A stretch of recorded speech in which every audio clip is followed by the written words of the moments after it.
始めようぜ。綺麗ね。光栄に思いなさい。ええもの。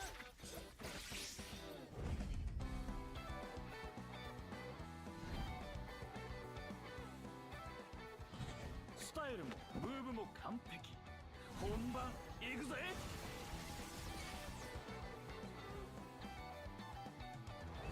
お姫様でいるのは大変かって？別に。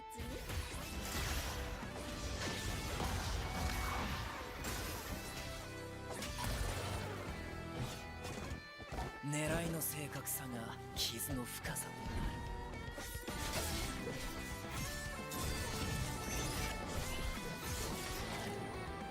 なる。加減を知らないってよく言われるわ。それの何が悪いの？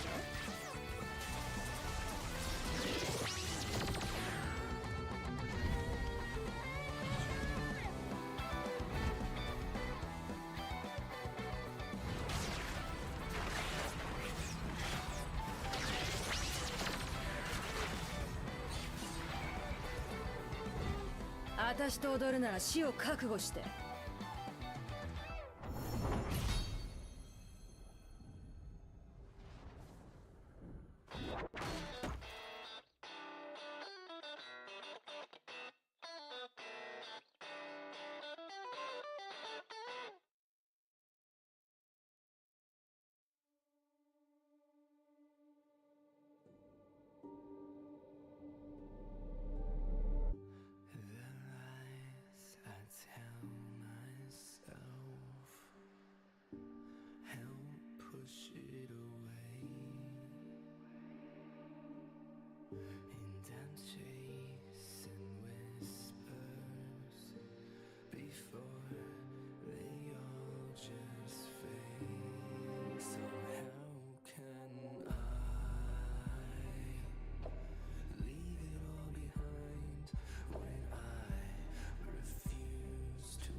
Hello mọi người mới vào nhá. Hello anh em. Để lại mình xin một phím 1 đi anh em ơi. Nhanh nhanh nhanh nhanh.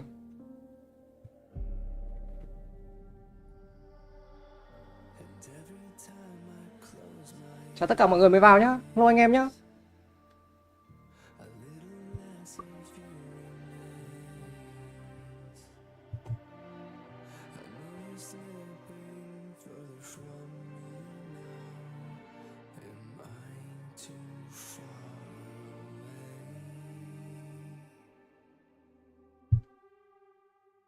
Comment lên, nhanh lên, sắp đến giờ rồi. Mấy được mày comment lên cho anh mực thấy cánh tay của chúng mày xem nào.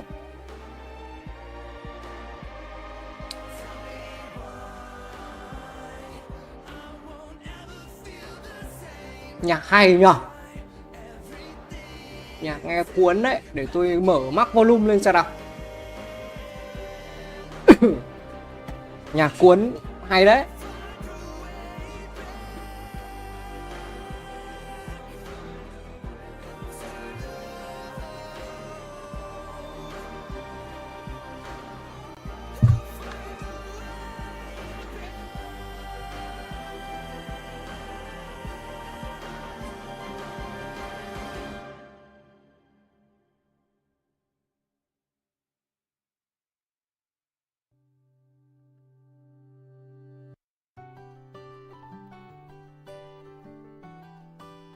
Quảng cáo cái gì mà quảng cáo? Từ từ bình tĩnh.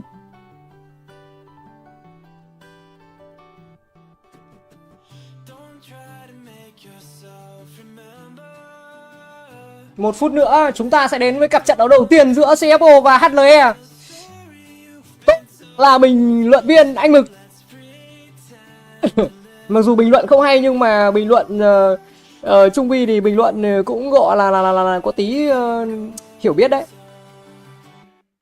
Tôi nghĩ là CFO chắc là phải tầm khoảng 10 năm nữa mới có cửa ăn hang qua lai.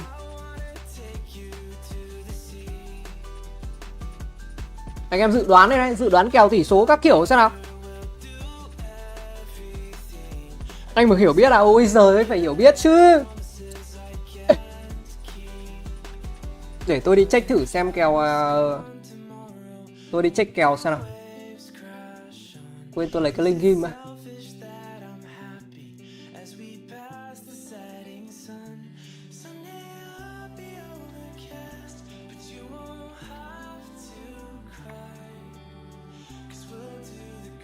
Đợi tí anh em nhá.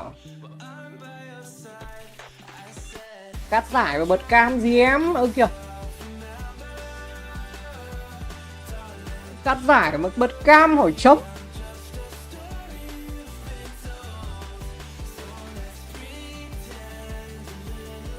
Yo anh em ơi. Nhanh lên, sắp tới giờ rồi, anh em xếp hàng đi. Xếp hàng anh em. Mực cho anh em mấy quả kèo tài xỉu nhá. Cho anh em mấy quả kèo tham với lại mạng. 皆さんこんばんは。本日はファーストスタンド2025ラウンドロビンステージ Day 3をお送りいたします。本日実況 Anh bình luận viên này đang nói là chúng tôi xin chào tất cả mọi người. Chào mừng tất cả anh em đã đến với kênh gọi là LCK tiếng Việt do Cutter anh Mực ngồi.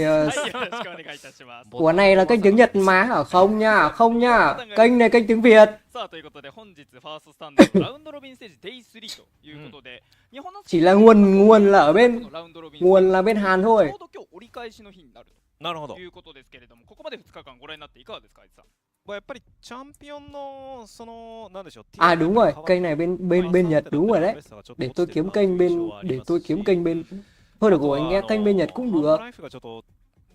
頭を一つ抜いて、すごい。いう印象もありますよね。なんでしょう、頭一つで足りるのかなっていうぐらいには強かったですけれども。まあそうですね。 Thế đợi tí nhá, đợi tí kiếm kênh bên đợi tí kiếm kênh bên Hàn nhá. はい、ということで本日もそんなラウンドロビンステージ Day 3をお送りいたします。それではまずはファーストスタンド2025 Thế anh em muốn nghe giọng Hàn hay giọng Nhật? 動画がございますのでご覧ください。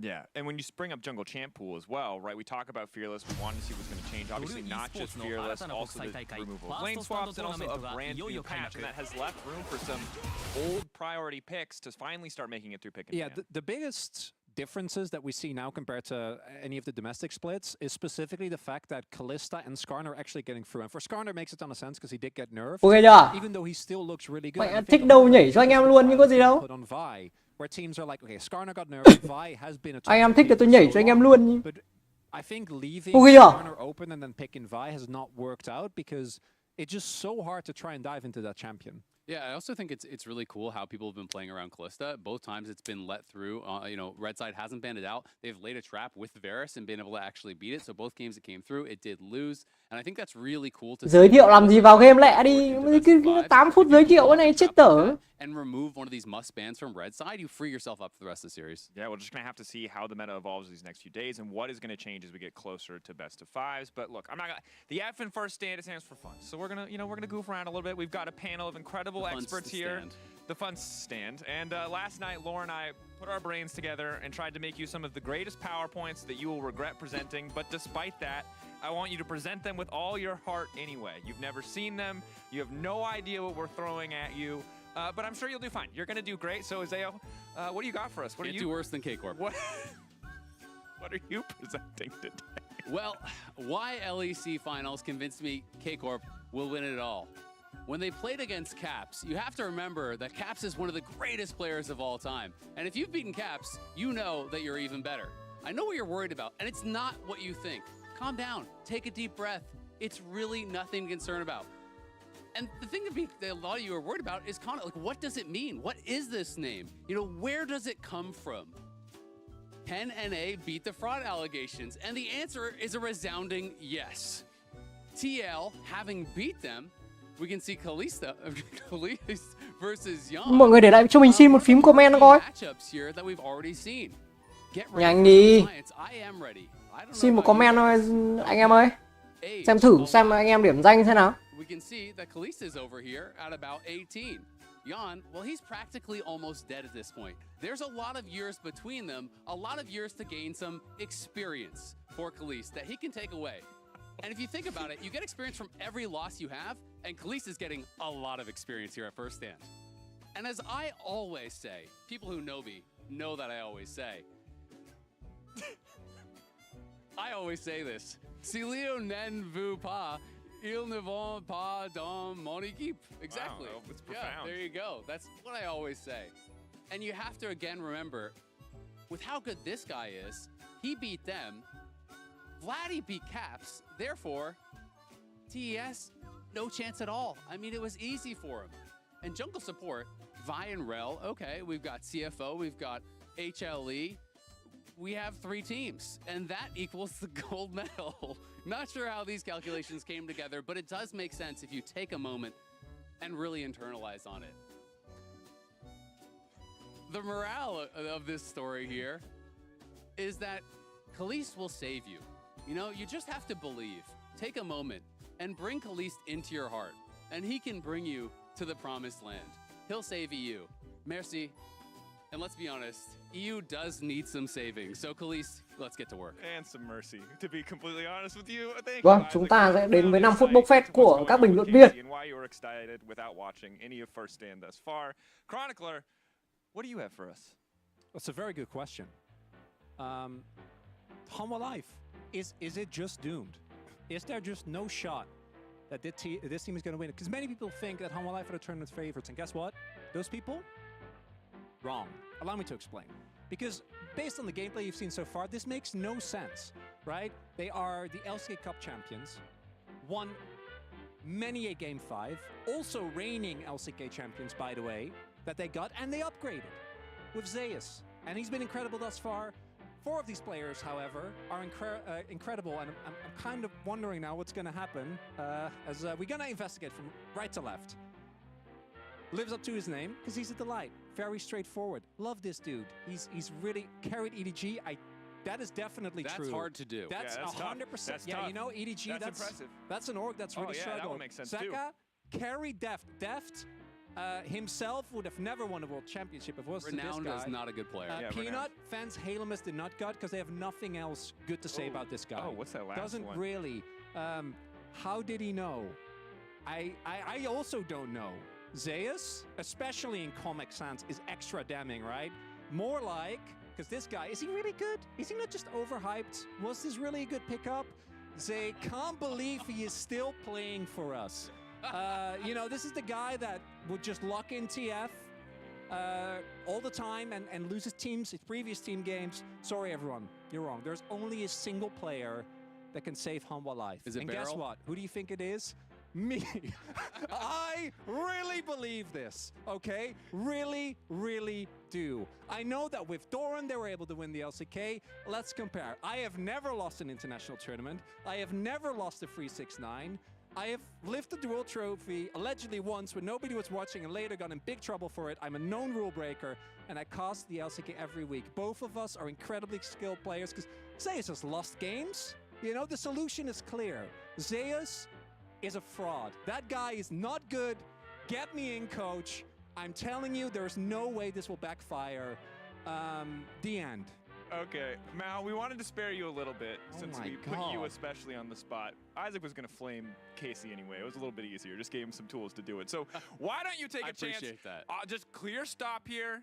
Nothing they had there is their fault. You know, if you want to flame Mal, you can, but not for that one. Mal made his. It was Mal just ma- mine Mal made that I his. hadn't seen before. But now for your actual analysis of why HLE are a good team, which I think lines up more with what the fans would expect. Yeah, clearly, especially after their series against TS, I think the favorite to win the whole thing. And I want to talk specifically about the man who is indeed a delight, has been a player that's been on many people's radar for his engaged stance for a very long time, and for good reason. And I want to really highlight how he allows Hanwha Life to play the team fights the way that they did, because as you can see here, many players would just be waiting here.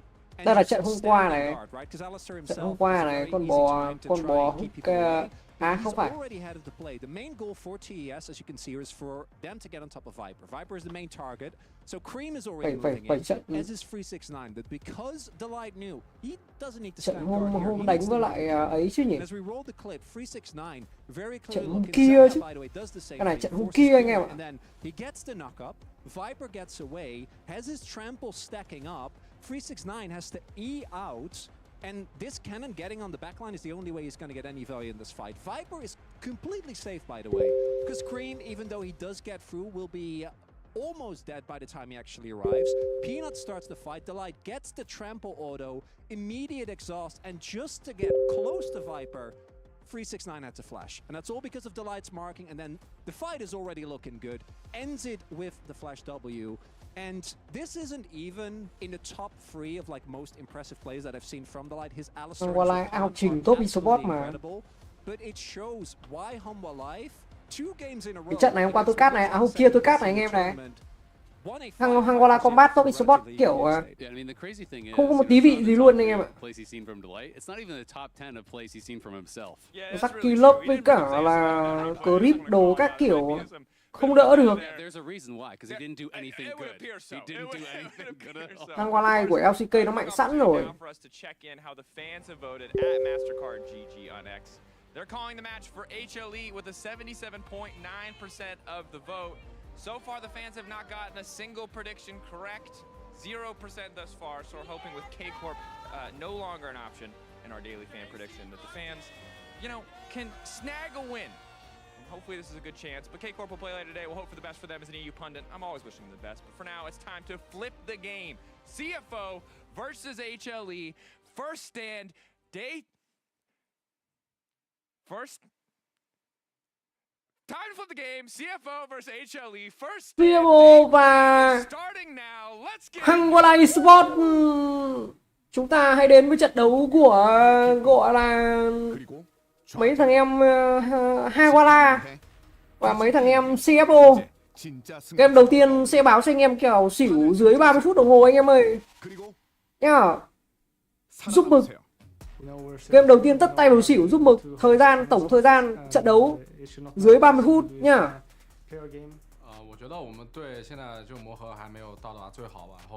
Trận này chắc người ta để mực check thử xem là TD88 để cho mình là thời gian bao nhiêu anh em ấy, đợi tí nhá. TD88 đợi một tí. Xin phép đem màn hình tí anh em nhé. Esport này. Đợi tí nhá. Em mày lại còn đăng nhập nữa à? Esport này. Đợi tí anh em nhá. Để tôi check thử xem kèo xỉu này bao nhiêu.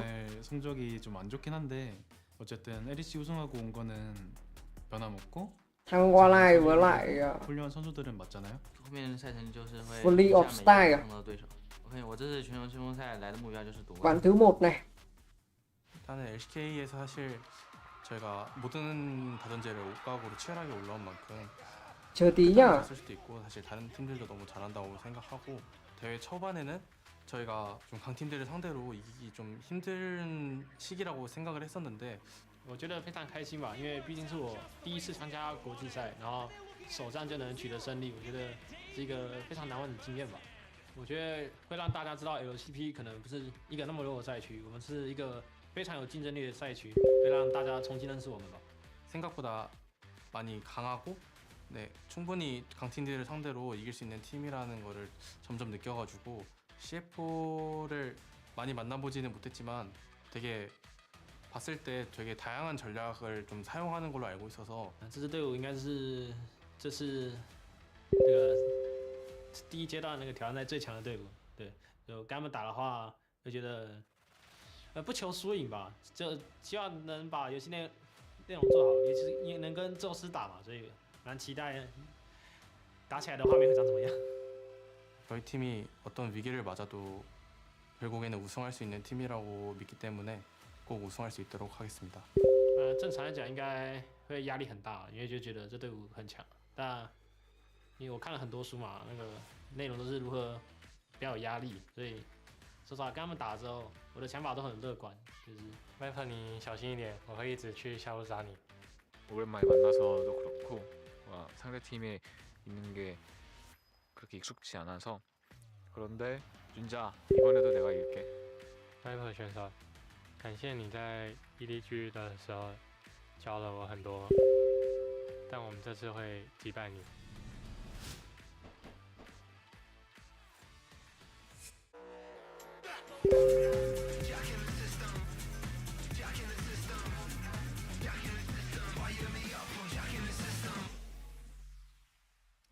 Hello and welcome to First Stand. We are here once again. It is day 3. I am Valdez today, joined by Kobe, and we are getting ready for Life Esports up against CFO, the Flying Oysters. We are getting ready for this awesome match. How are you feeling today, Kobe? I'm excited. I mean, the CFO are definitely huge underdogs, but they did have a really good day yesterday, so I'm excited to see what they can do here. Yeah, it's definitely a big matchup. You can see that in our opening video. A lot of these players are excited to go up against the guys on Life Esports, you know, particularly talking about wanting to play up against Zeus, certainly one of the bigger names in the top lane. So it feels like, according to the papers we have, you know, Life Esports should be the big favorites coming into this one. But CFO did look very strong yesterday. It was against KC, who are struggling, but I am curious to see what their level will be like today. And that guy, that kid right there, the 17-year-old, by the way, because everyone was talking about Junja yesterday, and rightfully so, but I feel like Hankyu had a really good set, especially on the Taliyah, you know, and he's facing a world champion in his lane, so he also, you know, really looking forward to this matchup. Excited to see what they can do in draft as well. You know, this is the team that does rotate their top lane, and so we'll see what kind of tricks they're able to pull off, usually starting out with Rest. He has a very high potential to pick Asante, by far most big champion for them to start out their fearless drafts with. And then we also saw chúng ta sẽ đến với phần ban pick đầu tiên của CFO và Hangolai. Anh em đã nghe thấy giọng của bậc cho bậc xịt phím 1 anh em nhá.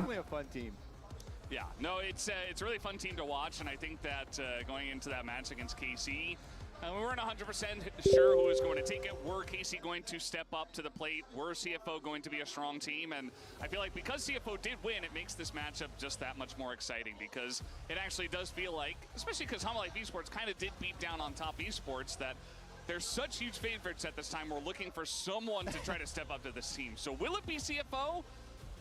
I mean, even as an LCK representative, I do want to see someone actually challenge them, because right now it feels like Life are kind of just sleepwalking through the tournament. I kind of said something similar. You know, what you're doing for LCK right now, where you know, when NA was playing EU, I was like, oh yeah, I kind of want to see it go to a game 3. But you know, you're like, yeah, I don't want to see them actually lose though. Yeah. You want to see some good games.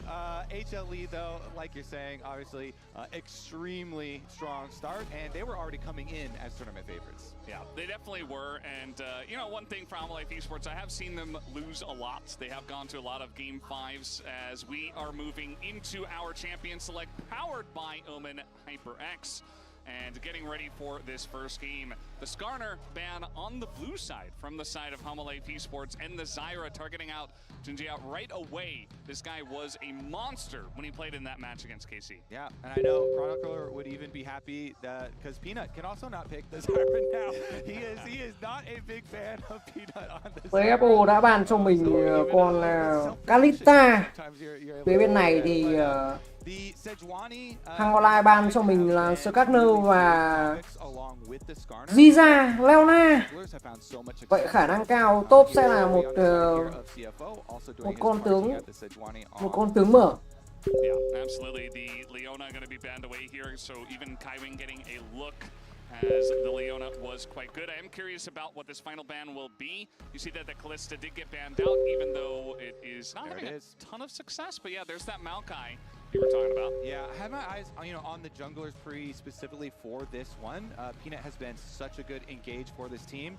Regardless, it leaves a lot up for top lane, and Zeus on a rumble, they slam the first pick.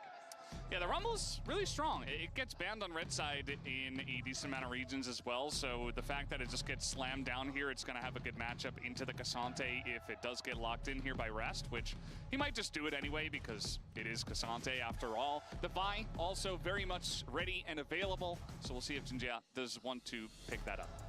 Yeah, Vians and Zhao, a couple of these AD jungles we're now kind of looking at since a lot of the tanks have been knocked down. And we are going to get the Hongq Azir here. What do we want to pair this one up with? Do we want to snag jungle here pretty early on? Or try and go AD carry? There we go. Ezreal, so much priority on the range for this champion. Provides you a lot of versatility.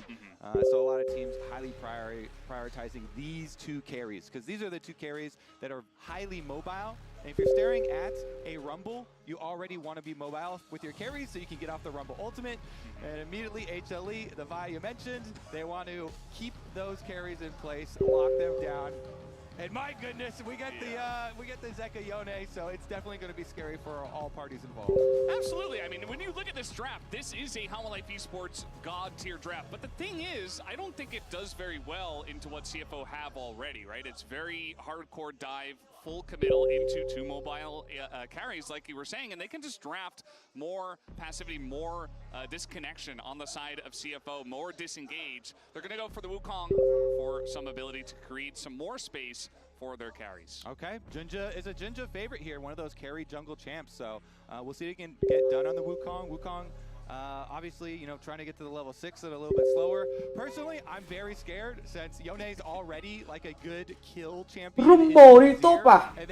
JK mà đánh con JK mà đánh con Zone thì đúng là thôi, game này 15 rồi. Definitely looks to be scary. We'll see about whittling down that AD carry pool though, since of course HLE, since they wanted to jump on the Yone before it got banned away, it does mean Viper's going to be the one that has to hit in the champ pool. Thankfully, Viper has a very deep champion pool, and so it seems like he should be fine. With the Ezreal though on their side, I mean, a lot of people have been taking the Kai'Sa into it, and since Kai'Sa already thrives with dive comps, that's kind of what I'm thinking right now, but we'll see if CFO feel the same way.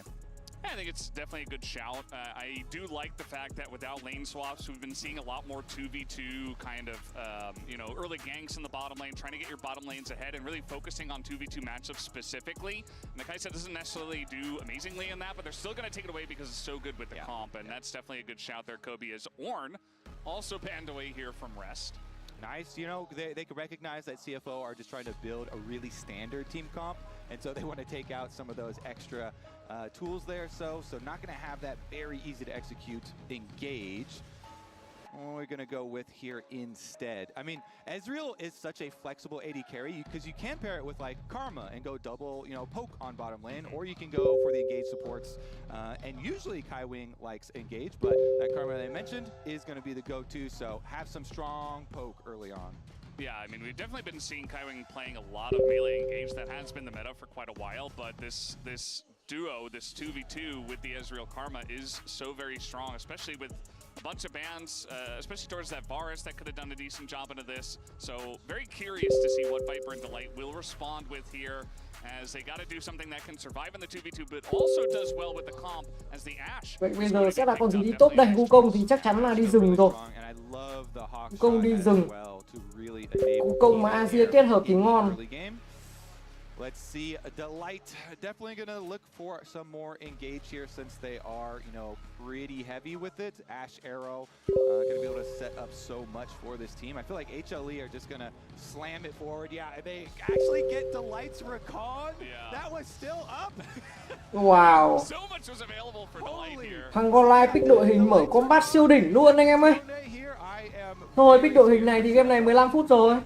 This is again, Half-Life Esports kind of just getting whatever they want. 15 phút nữa rồi. Played Alistair, but the Recon just a little bit stronger in the lane. I think, you know, they're just totally playing for team fights though, and that is what this team does. What is this final pick? As it's Alistair to be picked here for the bottom lane, as the Karma will be flexed. Yeah. So, you know, yeah, Kaiwing does have that proclivity for the engaged, you know, melee supports, and so they are going to rotate it up to the top side here, the Karma for Rest instead. see how this turns out, because HLE, they have very, very heavy dives, so they can push the pace of this game very quickly if they do get that lead. As well, the Hawkshot's so good here at being able to control the jungle matchup, and since, you know, Junja is such a big, critical part for CFO, it's gonna really kind of hinder the plays that he starts up, because so many CFO plays really do follow him. Yeah, it definitely does, and I think that Peanut will be looking for some early pressure on this Vi. Certainly looking for something towards the bottom lane to try to get Viper ahead, to try to get him into a good spot, especially with the power taken out of the bottom lane and being put into the top side with the Karma Flex. Yeah, I like how in the opener too, they had Junja say, hey, Viper, I am coming to gank bottom. I'm coming to gank bottom over and over and over. I love when junglers make their call like that really early on, because you play the mind game of like, am I actually gonna fully, you know, come gank? Mean it? Yeah, am I actually gonna fully, you know, gank you or not? And honestly, yeah, I think it definitely would be a viable target, but all of these lanes are kind of viable targets for them to go to. Thing is, though, Wukong not very good at ganks pre-6, so might be a bit delayed on that timeline. Yeah, we'll look at what these lanes look like as well, as we get the fan chants already. You can hear the Hololive Esports one was much louder. Makes sense since we are here in Wall Park. That is really weird. Yeah, I know. Very strange. You know, I thought we'd have more fans come over here to cheer on for the Flying Oysters. And, you know, they did their best. They had a nice little fan chant, but unfortunately, Hololive Esports, a lot of fans here in Korea that have come down to watch them play this match. And, yeah, just a very scary comp here. Đây, ok, mọi thứ ok mà anh em. Mọi thứ ok mà. Rồi, trận đầu tiên. Hai bên đều đứng rình rập. Chỉ là hình thức đứng canh mà thôi.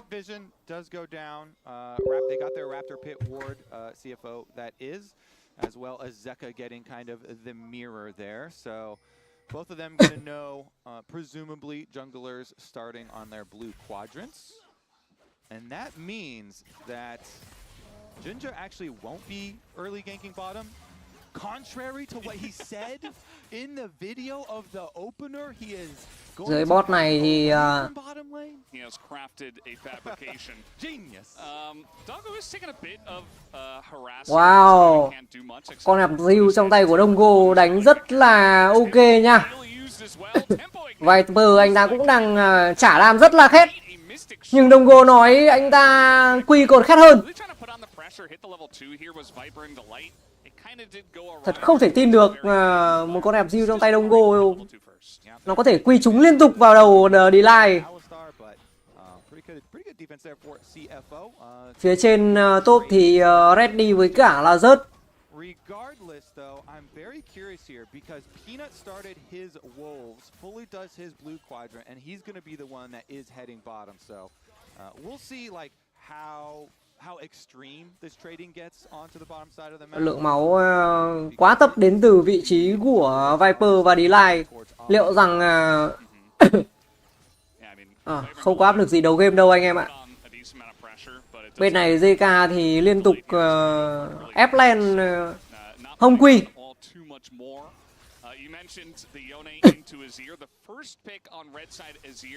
For the side of Honkyu. He is very much a guy who plays standard mid lane picks. He will play a lot of Azir. He can play stuff like Mel and these control mages, Victor, nowadays in the meta. So they really tried to prioritize his matchup in Azeka, but they left the Yone available. So pretty interesting.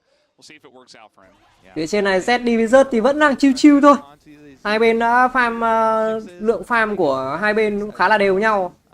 Might have both junglers even looking around to try and influence that matchup, because it does heavily sway basically on kill pressure in lane. Thus far, though, in the early stages, doing just fine there for Honkyu. Zeka trying to, oh, he's going to get a nice ward there in the Raptors. Vâng, có một pha tình huống di chuyển lên đai trụ đến từ vị trí của CFO. Liệu rằng rớt có nhận ra không? Anh ta vẫn đang giữ lính, anh ta vẫn chưa nhận ra được là nguy hiểm đang rình rập phía sau mình. Anh ta quyết định lên chây đam.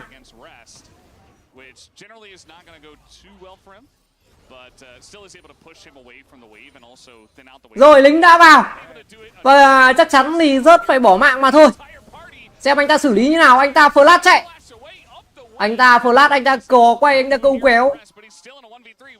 Anh ta câu kéo 3 thành viên của CFO. Nhưng mà chắc chắn là anh ta có đổi mạng được không? Không, anh ta đã phải nằm lại mà thôi. Một pha câu kéo 3 thành viên của CFO rất là hay đến từ vị trí của rớt. Phía bên này thì Hồng Quy đang bị đai trụ, anh ta bị delay hất tung và anh ta đã phải nằm lại cho dù là anh ta có bung flash. Hai mạng hạ gục của hai đội cực kỳ thuyết phục.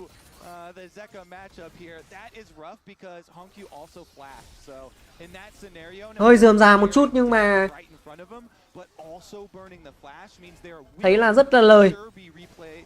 Repeat plays towards mid lane from HLE, but to start it out, it was CFO who strike first, and the first roam timer there from Kaiwing so often going with Jinja. You know, they're so coordinated there with their jungle support, always trying to meet up, and you know, they send Kaiwing for the Alistar timing. It's just that Zeka once again, I mean, he had constantly had pressure in the early stages of this lane phase. Mặc dù anh ta đã lát đi nhưng mà anh ta đã không thể nào sống được.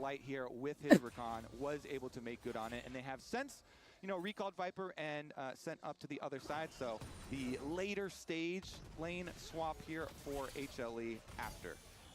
Yeah, relatively common nowadays. You want to play for those first set of void grubs and get yourself ahead.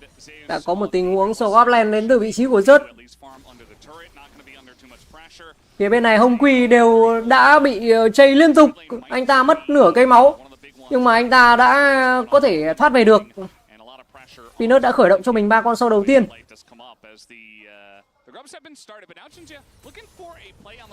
Lại có một pha chuẩn bị đai trụ đến từ vị trí của CFO. Liệu rằng anh ta có đai được không? Rất là tỉnh táo khi mà anh ta biết là Wukong đang chạy xuống và anh ta đã dùng R để clear lính.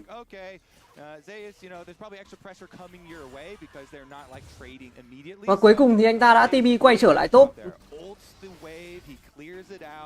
Trông JK cầm con zone rất là lả lướt anh em ơi. Fully grubs are already done, and since CFO were kind of looking for that, they didn't go for the dragon and try and immediately burn it down. And when the extra experience of grubs is just so big for junglers, so Peanut already to the level 6 here on Vi, and so it is just full power, and they're going to get both of the first neutral objectives for HLE, which kèo này anh mà mang anh Mực ra cầm Milan thì nó nát bét cái top à? À. Đúng rồi, Mạnh Nguyễn nói đúng đấy.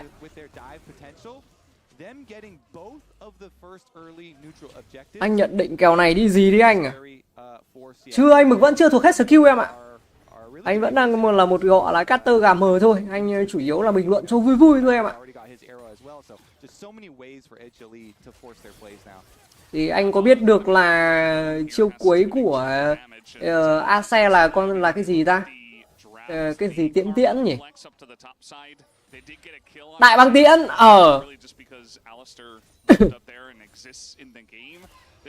Vâng, đại băng tiễn đã trúng đầu con bò và chỉ lấy đi được tầm khoảng 50% máu của bò Cube mà thôi. Con bò Cube này khá là trâu nên là cũng không lấy được nhiều máu. Vâng, delay đang gây áp lực rất là tốt. Anh ta cứ cò quay, anh ta cấu rỉa để cho cứ nhứ lên để cho con bò Cube không bách về được.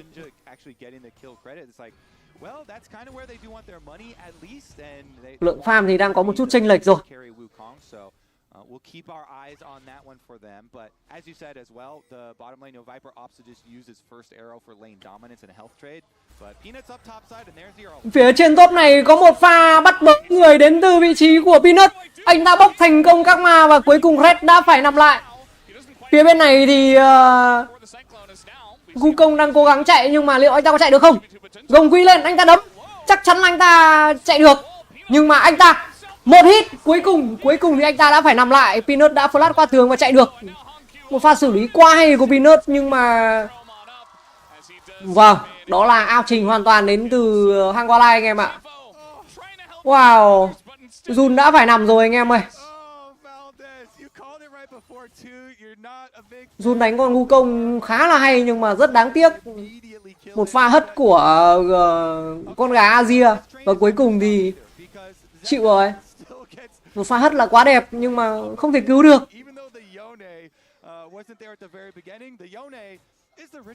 Bị nốt lát qua tường thoát được quả hay thật sự.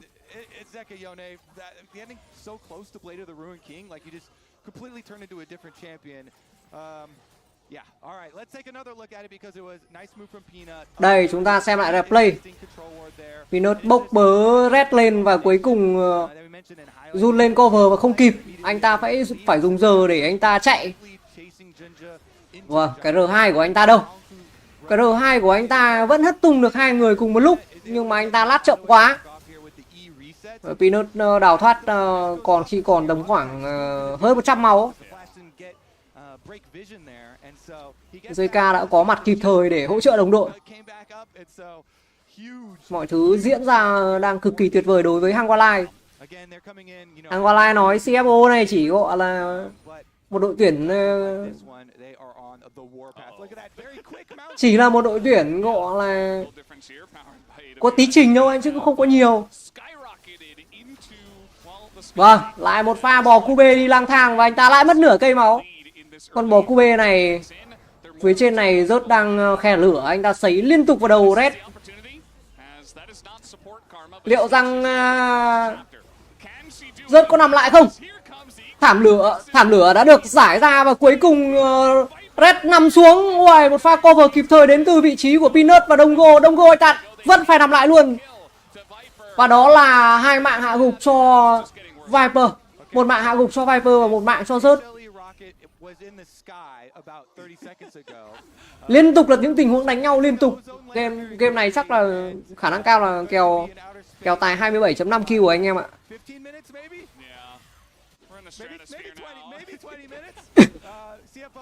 Con này chắc tầm khoảng 28 phút endgame. Kèo xỉu. Nó sẽ là kèo xỉu của thời gian toàn trận bản đồ.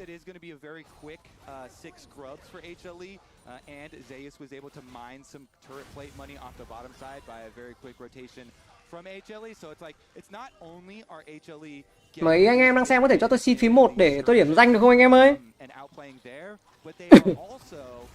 Đây, chúng ta xem lại replay.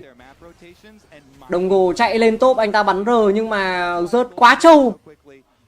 Anh ta có giáp ảo, anh ta có E liên tục. E đúc liên tục và anh ta chỉ mất một chút xíu máu. Một con Karma không thể nào, một con Karma và một con FZ không thể nào có khoảng trống để dồn đam chết được rớt.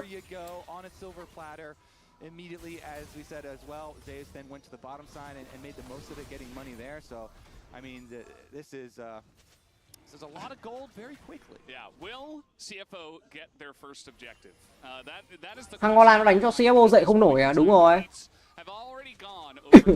Từ nãy đến giờ tôi vẫn chưa thấy được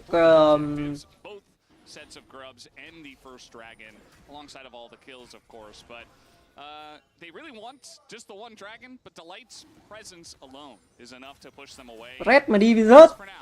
Ủa.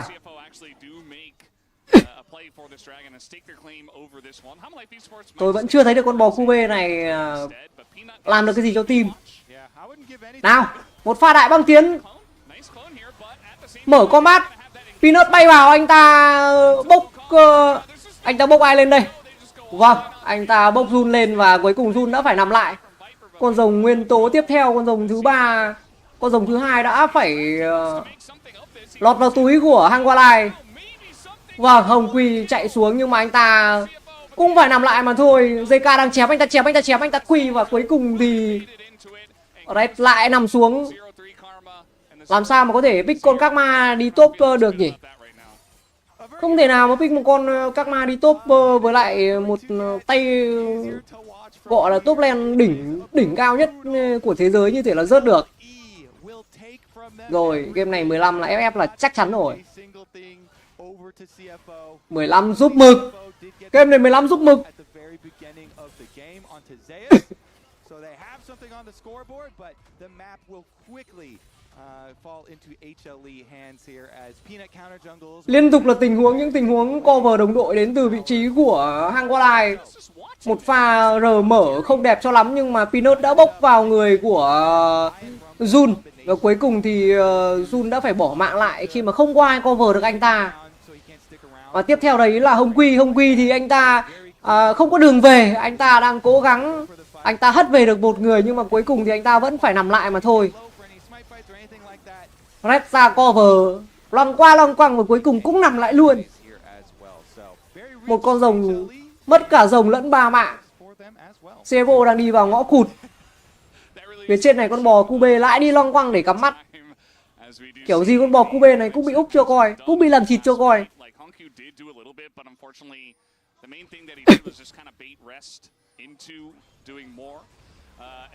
Chỉ số hiện tại đang là 9-1 dành cho Hang Walleye. Đây con bò Cube làm gì? Anh ta hất tung được Peanut lên nhưng mà cuối cùng thì Peanut đã bốc được Jun lên. Và hai bên rút về thành công. Con bò Cube đang rất là khỏe. Và có một pha đẩy R của Hồng Quy nhưng mà anh ta vẫn không chết được. JK nói là JK cực kỳ trâu và anh ta giật E về được. Hai bên giao hữu với nhau một lúc thì cuối cùng thì một pha bách về. Wow, cực kỳ non đến từ vị trí của Hồng Quy. Không thể nào mà tìm một cái góc bách về mà nó nằm trong đấy được. Wow, D-Line đã thoát bằng một chấm máu. Áo trình hoàn toàn đến từ vị trí của Hang Walleye. Hãy nhớ game này tầm khoảng 28 phút end. Chỉ tầm khoảng 28 phút. Nó là kèo xỉu. Không thể nào tài được. Không thể nào trên 29-30 phút được.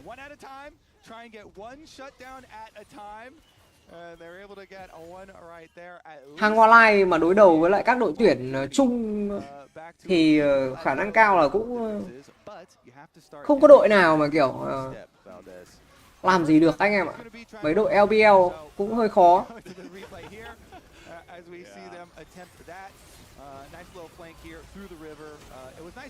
Đây là replay pha nãy. Đây, JK hất được Hồng Quy lên. Hồng Quy hất JK về. Còn JK đã phải giật về. JK sợ quá giật về. Làm sao lại có thể một pha đứng bách về như thế này được. Một pha bách về cực kỳ buồn cười của Hồng Quy.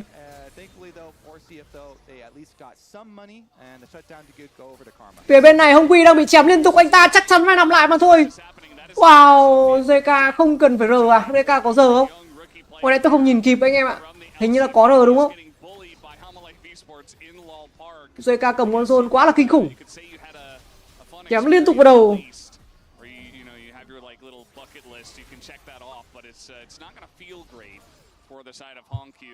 Because Zeka, he's playing his Yone, he's 3,000 gold ahead, 17 minutes in, and the game just kind of feels done and dusted. We'll see if CFO have a way back into this one, but it's 8,000 gold to lead, and we'll see how Hongkyu died this time. Zeka this time. Đây, phía bên này Hồng Quy này, replay này. Một pha R này đánh thường. Rồi cuối cùng Hồng Quy đã nằm. Anh ta không còn một kill nào để chạy, mà cầm một con Asia mà không để kill để chạy. Không có một kill nào để chạy. 0-5-0 cho một tuyển thủ. Wow, quá ảo trình. Quá ngợp.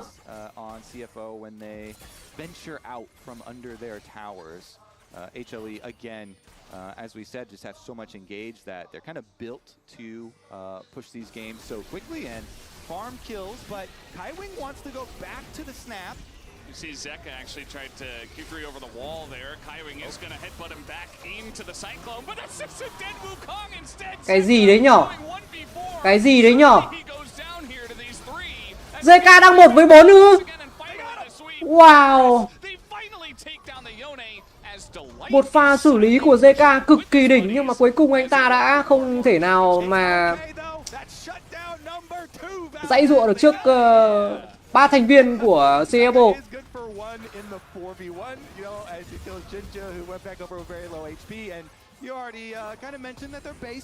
Khi mà JK nằm xuống thì trụ nhà lính bot của CFO đã phải nổ tung. Tiếp đến là một tình huống bắt bớ và bò Cube. Đồng Go đang bắn, anh ta đang bắn. Peanut bốc con bò Cube lên không? Peanut bảo là không, anh ta chỉ cần đấm chay. Và cuối cùng anh ta bốc Đồng Go lên. Đồng Go cũng phải nằm lại mà thôi. Phía bên này Hồng Quy đang chọc, anh ta chọc nhưng mà không. Viper nói là bạn không thể chọc được ai cả, bạn chỉ là một con gà cát. Với KDA là 060 cho Hồng Quy. Ao trình hoàn toàn đến từ FCFO. Đúng là những pha combat cực kỳ mãn nhãn. Phía bên này thì Z như nào? Z như nào? Wow. Liệu anh ta có thể sống được trong trụ không? Anh ta vẫn đang cò quay ở trong trụ. Quyết định của JK là rút lui mà thôi.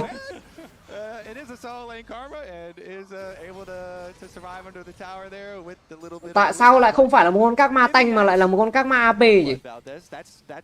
Một team đã tới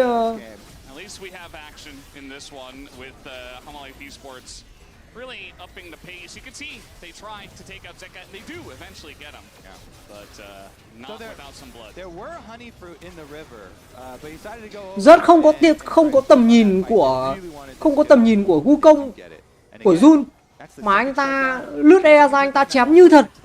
Wow. And then as you know, Karma's gonna end up getting another kill. Tuy là con bò Cube nó có trâu nhưng mà nó không có R thì nó cũng khó anh em ạ. Phía bên này Hồng Quy chọc không mất máu của Viper luôn mà.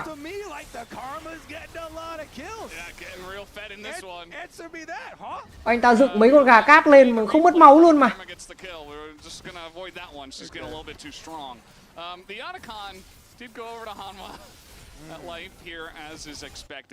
As meanwhile, just Viper, you know, he's got a low cooldown on that. He's like, I might as well put it on cooldown. I'll have it back up in 30 seconds anyway. As, you know, CFO were able to push top a little bit. They got something on the map, so there is that. As I'm sure they're going to be thinking they're lucky stars that the Baron has not yet spawned. Because I think Hamalife would just take it if it were there. Yeah, nice little pushback there. We got the Otacon, the flowers as well. Yeah. So a lot of experience leads, as you can see, by our XP plus level, powered by AWS on the side there.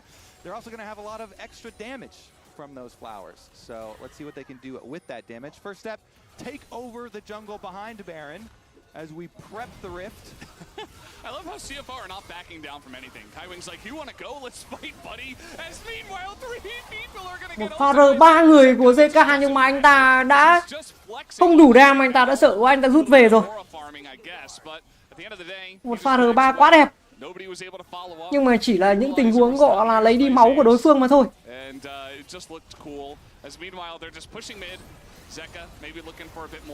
JK anh ta cứ có E là anh ta lao lên, anh ta chém liên tục vào đầu đối phương. Rất sai lầm khi mà thả con Zone cho JK. Đấy, anh ta có E, anh ta đã lên check side. Maybe type in all chat, hey, duel me now at my own base under tower. Yeah. Who's going to be the one to... Oh, he's actually going to go bird watching again. 1v1 Hide on bush. I won't bring my whole strategy. team. Yeah. Hide on bush. Zeka has learned. Oh no. It is the bird. It is the bird.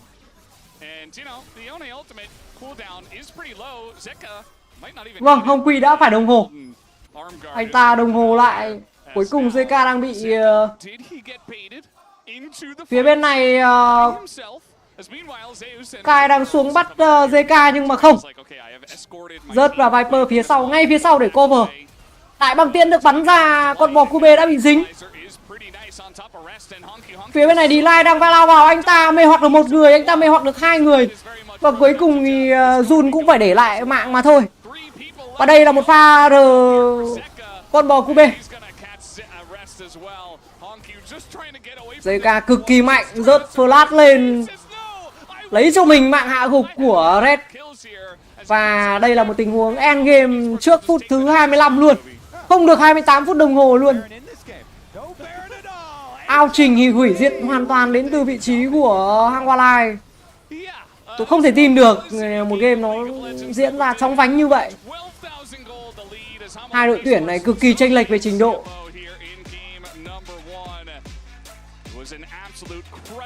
Game này đánh giá cao Peanut anh em ạ. Peanut cover những pha cực kỳ hay anh em ơi.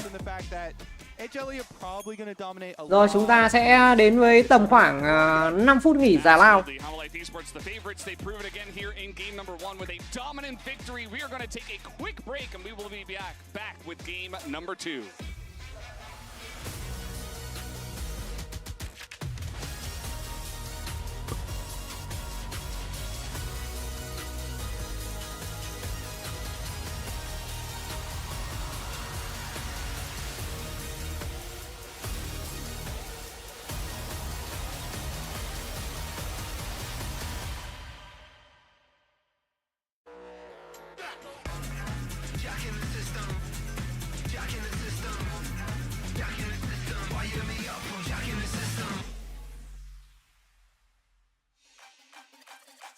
Dominate the Rift with Opera GX, the ultimate hub for all things LoL esports. Get a browser built for League fans.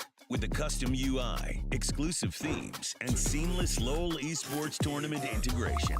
Follow every play, see every result, get access to exclusive contests, rewards, and co-streaming options. Only on the browser for legends. Only on Opera GX. To face your death, cause you play a roulette with each step. I progress, no less. Go ahead and place your bets, cause we know where we at, we know we top tier. Cause all the hate that you bring, we know it stops here. I'm taking off like a rocket here and stopping here. It's strange how they cannot see the future, but see profit here. Wait up, we gon' always win. Promise that that's not a promise, yeah, that is a threat. You know that I promise to bring the team commas. When the whole team win, that's when you flex. Win, and I'ma do it again. Watch me win, then watch me do it again.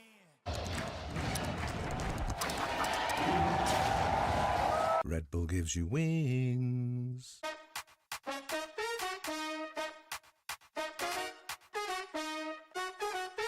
Give me some of that wow. Move to the beat, drop down. Feel it in your body, let it out. Give me some of that, give me some of that wow. Give me some of that wow. Move to the beat, drop down. Feel it in your body, let it out. Give me some of that wow. Give me some of that wow. Move to the beat, drop down. Feel it in your body, let it out. Give me some of that wow. Hey, puppy, why don't you take my keys and go for a ride? Welcome, Stella. So you talk. Stella? Almost. What's next? Bright blue. It's bold. Sorry, hon. I'm hungry, actually. Your favorite, right? How did you know?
the course of the intellect.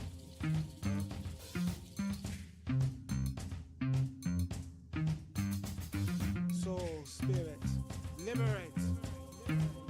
Easy, easy. Okay, you great man. Be great. You great woman. Be great.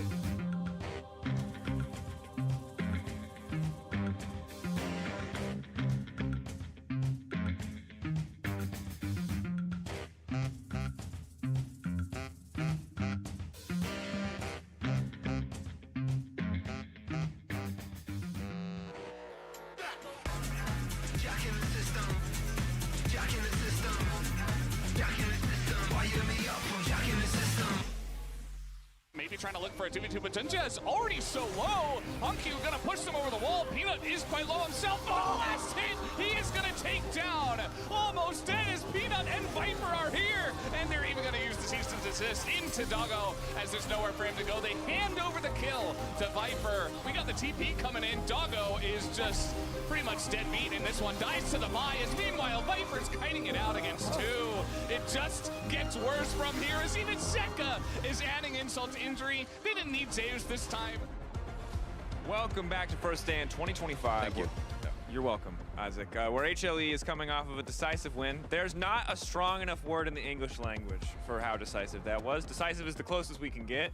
Dominant. It's a shellacking. So there you go. It's a shellacking. That's unfortunately what we just witnessed as that game went off the rails very quickly, unfortunately for CFO, despite their best attempts at shutting out the man that I involuntarily trash-talked. Yeah, it's true. That was kind of weird that you did that. That was really weird that you did that authentically with no other context needed. But as a reminder, every second counts, and thanks to the reliable Cisco network, Zeus reminds us why he's a two-time world champion, and Chronicler is just a cast. It's like they always say, those who can't do, cast. Anyway, as we get into the replay, we're seeing the value of the Vi still come through here. And particularly the ebb and flow of these fights, I think for Humble Life to do better, even than any team in the LCK, where getting the most out of the cooldown value, really doing nicely on the overlap there initially as well. And that right there is also a peak example of why we still see the Vi priority be as high as it is, because when you sync up with your teammates well, like, what can you actually do there as rest, right? Like, you get ulted, the Rumble Equalizer comes on top, and you're just dead.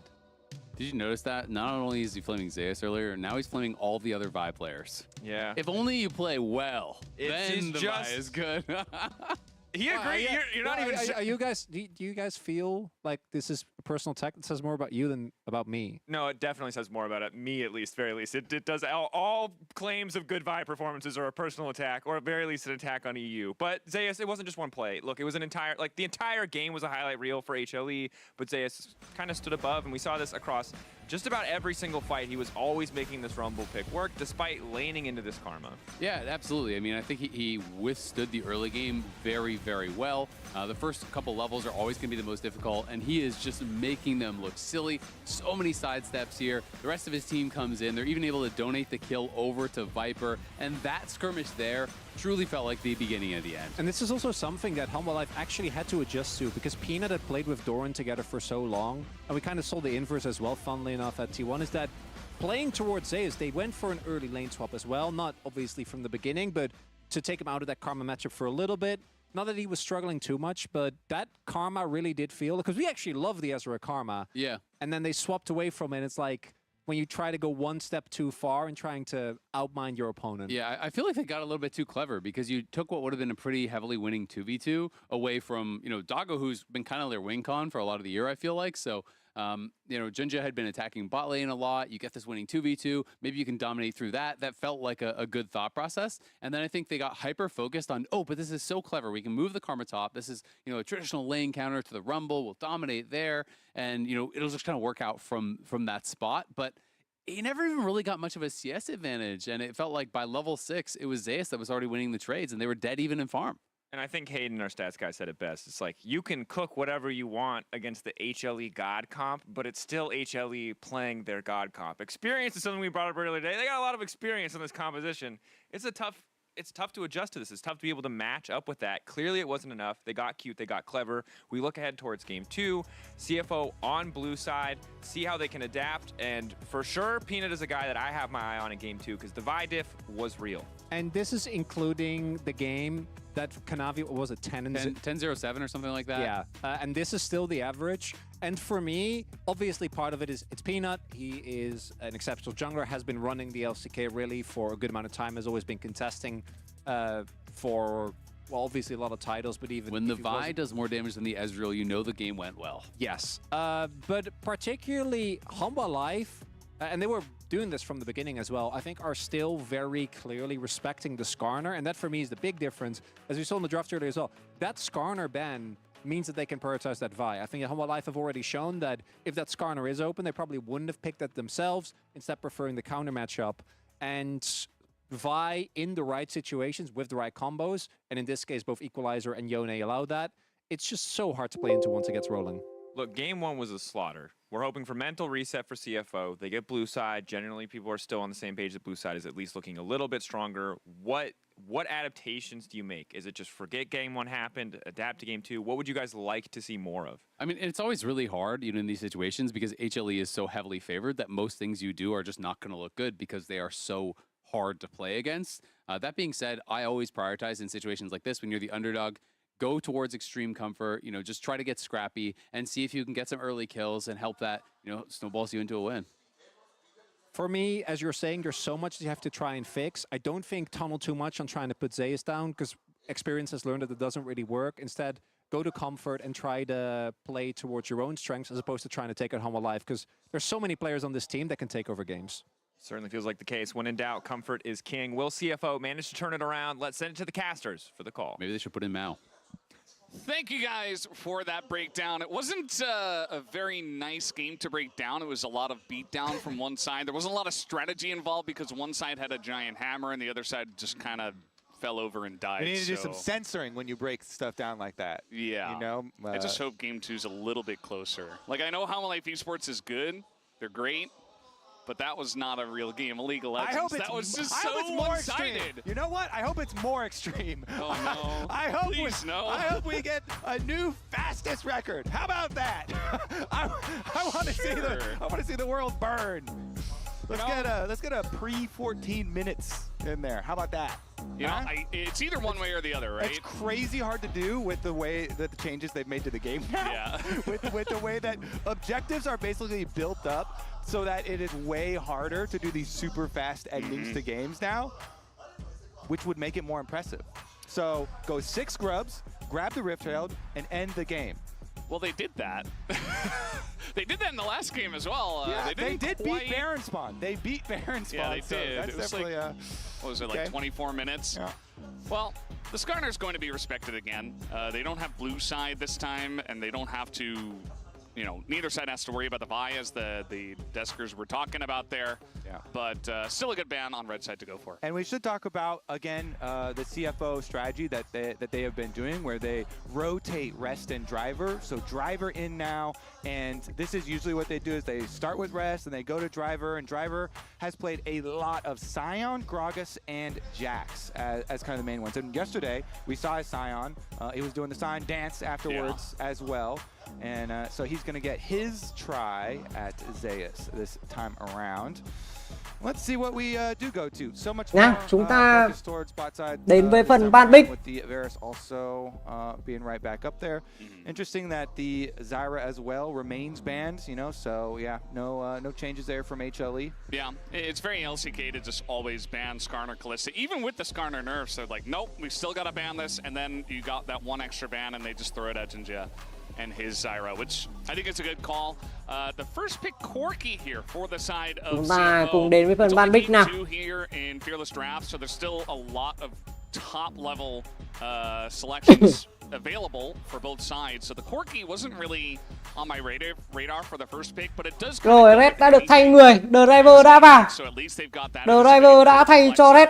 As we are going to see the Và phía bên này Phía bên này thì thằng Walleye vẫn giữ đội hình như cũ. Liệu rằng The Driver vào game có làm được gì cho team hay không? Tôi cảm thấy là con Nida trong tay của Peanut này thì phóng liên tục vào đầu của Jun rồi.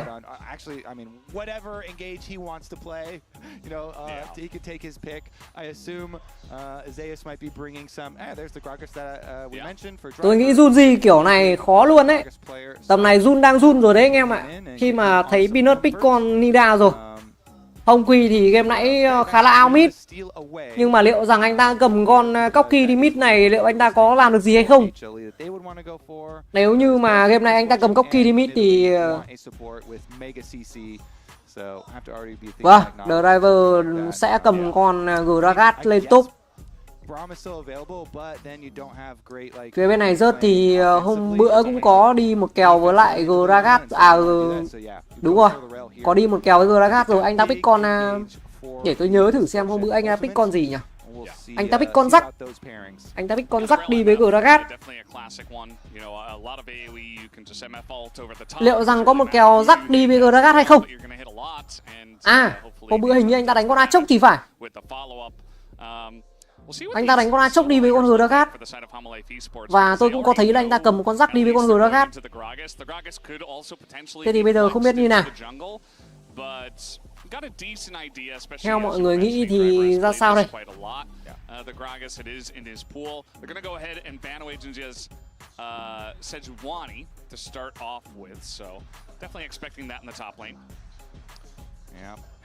Reo trong tay của D-Line thì mở combat thì khá là tuyệt vời rồi. Reo với Mid Fortune thì quá tuyệt vời rồi anh em ạ. Liệu rằng có tình huống ao ban bích không? Rớt đang suy nghĩ đến con tướng của mình. I don't want to play the Gragas into that one. Speaking of high economy, the Lilia off the board here. One of the champs that can keep up that power farm even against Italy. I mean, if you're going to play into CFO, if you're going to play into Jinja, just ban 4 junglers, right? That's always a good call. Kallista's OP, so you ban that one as well.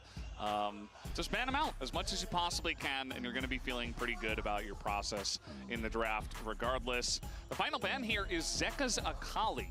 So they don't want that to happen. They already experienced his Yone.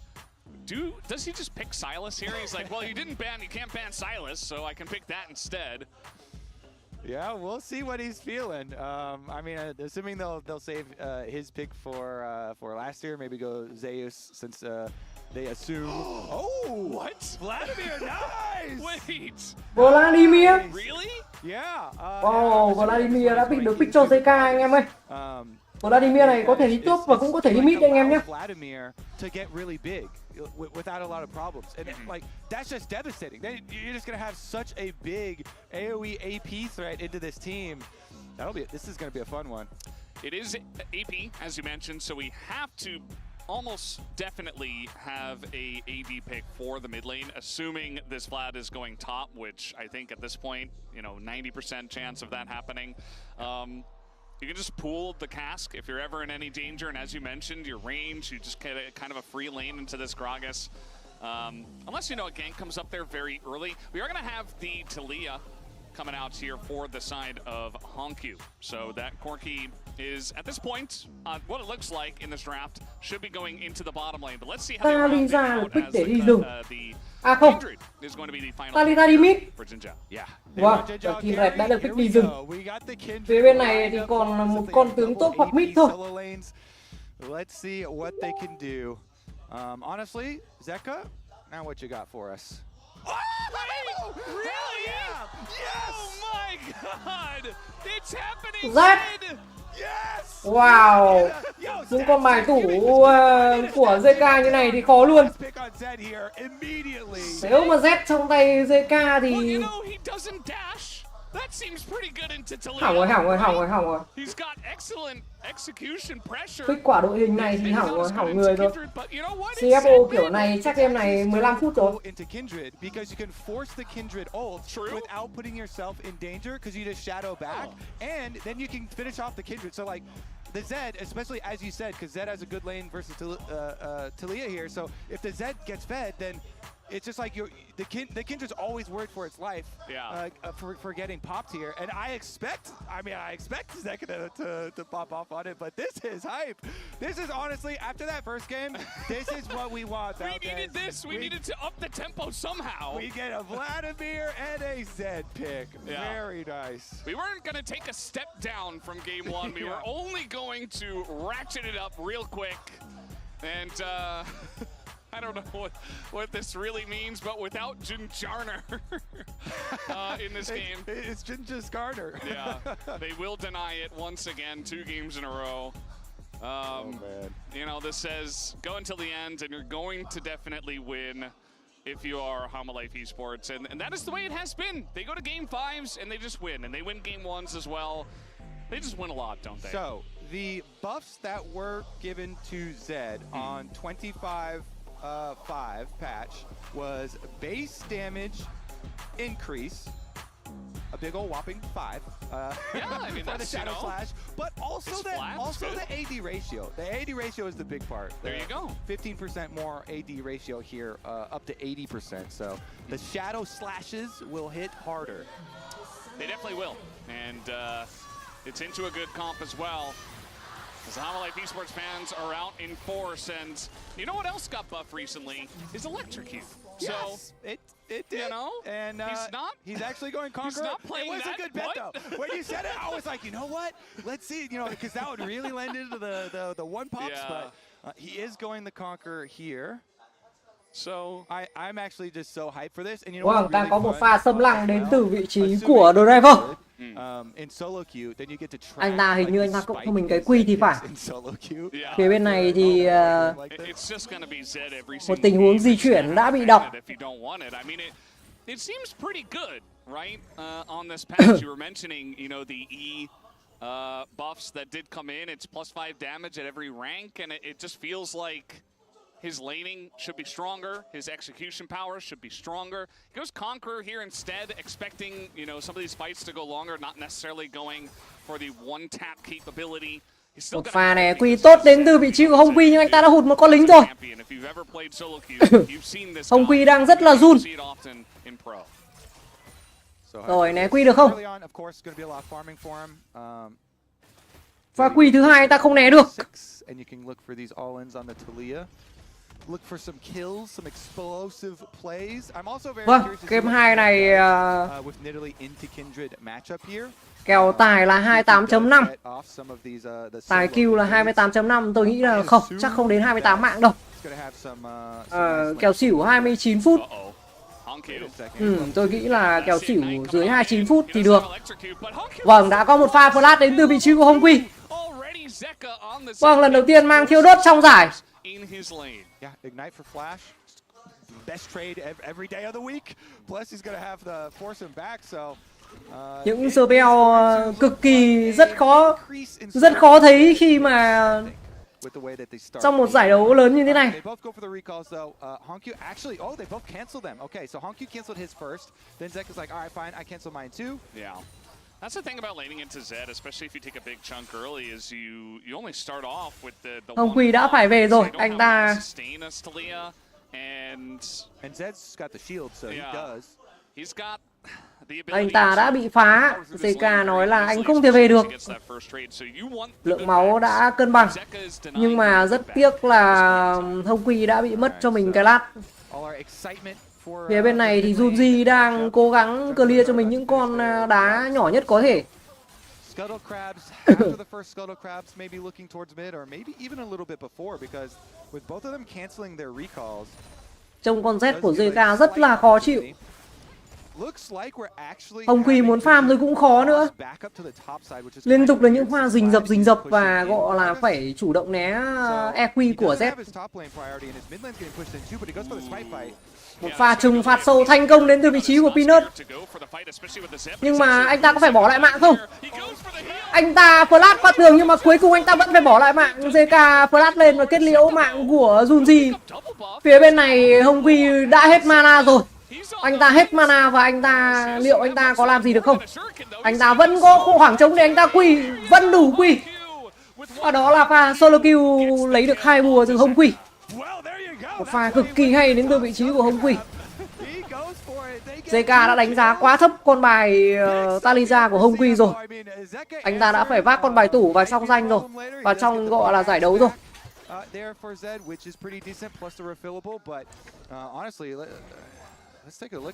Hai bùa ngon như nước chấm thế kia mà để cho Hồng Quy lấy được. Khả năng cao Z thì cũng bắt đầu là thấy khó thở với lại hai bùa này rồi đấy. Phía bên này Peanut xử lý con cua cực kỳ tuyệt nhưng mà đổi lại thì anh ta đã mất cho mình cái quy rồi. Anh ta không đủ đam để giết Junji. Đây là pha replay. Anh ta né tốt. Hồng Quy kích được tăng tốc pha. Nhưng mà anh ta vẫn đủ. Đáng lẽ ra thì JK phải chạy đi một đoạn. Phía trên này rớt và The Driver đang farm chill thôi. Những tình huống hút máu liên tục đến từ vị trí của rớt. Cực kỳ khó chịu một con Vladimir.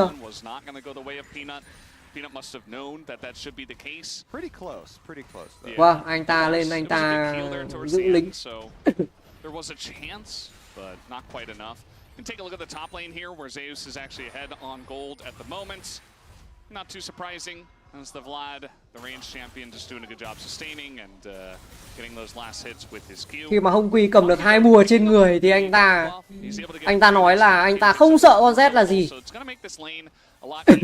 Liệu rằng Hồng Quy có thể tối ưu với lại con bài Talisa này được không? Nhưng mà tôi thấy con Z trong tay của JK vẫn chưa được tín cho lắm với vài cấp đầu.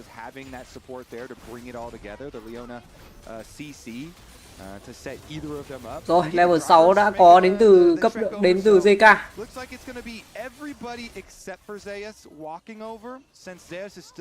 3 con sâu đầu tiên thì chắc chắn là CFO đã ăn thôi. 4 thành viên của CFO bên này. Anh ta ăn 2 sâu và anh ta chừa lại một con. Và Peanut ra lấy nốt con còn lại.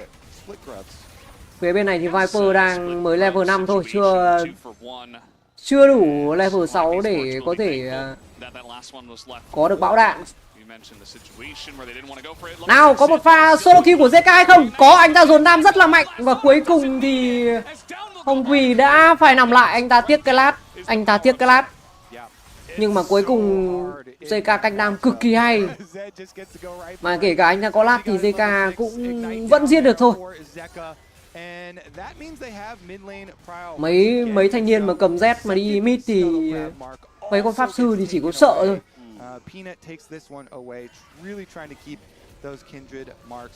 Một pha solo kill cực kỳ hay đến từ vị trí của JK. Và đó là ao trình. Gotten to focus too much on the Vladimir pick that they went for as well, but as we said, it was going to be dưới này thì The Driver và Rớt vẫn đang farm chill.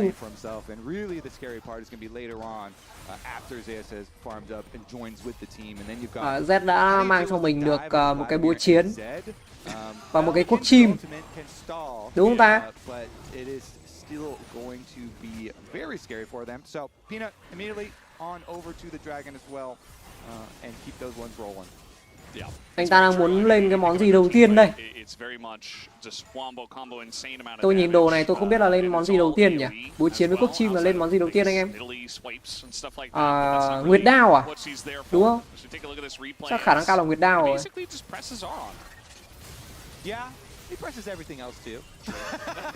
Đây, một pha quá non đến từ vị trí của Hồng Quy. Không thể tin được một pha xử lý đứng hớ hênh như vậy. Not really a lot you can do since your seismic shove is so delayed. It's so easy for the Z side to play around. and constantly going to have those visits from supports. You see on the minimap, they went for a little bit of an invade there. CFO on top side to go try and continue to play around Jinja. He does have the very, very, very minute jungle lead there, and all the wards up on the top side for them. So CFO overloading on top side. This is a Rồi, có một pha đai trụ của Rớt không? and I wonder if he used already. Nope. Anh ta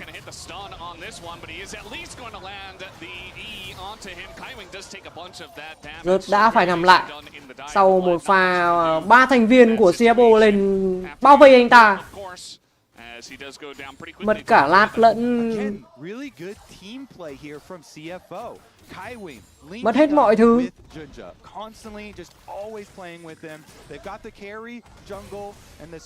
Không, anh ta chưa mất lát nhưng mà anh ta đã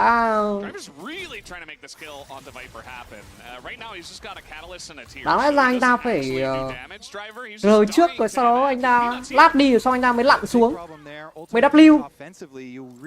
Chỉ may ra anh ta sống được. Phía bên này Hồng Quy, anh ta vâng, anh ta được cứu rồi. Anh ta được cứu sinh cứu rồi. Bên này TRederC Viper đang bắn, anh ta bắn một phát, 2 phát. Và cuối cùng thì Viper vẫn phải nằm lại mà thôi.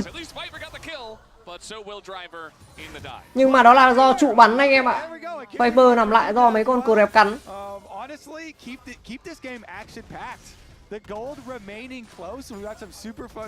Còn lại thì TRederC đã bị đai.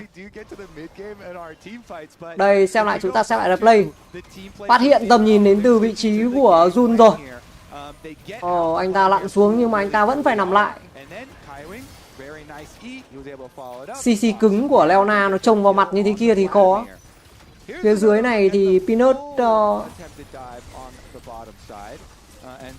tành trụ rất lâu, 2 nhịp và quay lại anh ta trả lại một cái lao ngay đầu. Vâng, tiếp theo là 2 con sâu nữa, 4 sâu đến từ vị trí của vẫn chưa được 4 sâu.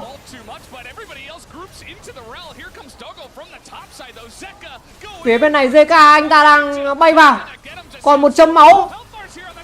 Leona đã phải nằm, Kai đã phải nằm, rớt flash qua tường, dính 2 người.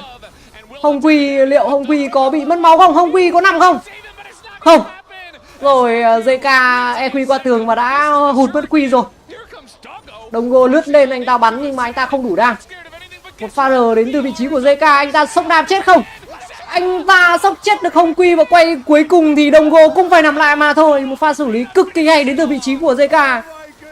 Wow, một pha xử lý quá tuyệt vời của JK, một pha xoáy liên tục vào đầu của Hồng Quy.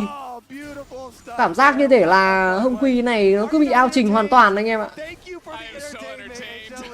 Nó cứ bị run trước JK thì phải. Rồi, game này 15 phút FF dùng mực cái là đẹp luôn anh em ơi. What a fun one here. CFO and HLE delivering an absolute scrap at the ground. Tonkyu had blast cone right into the rel initiation. And so HLE are like, everybody forward. We have such big lead on our health bars here.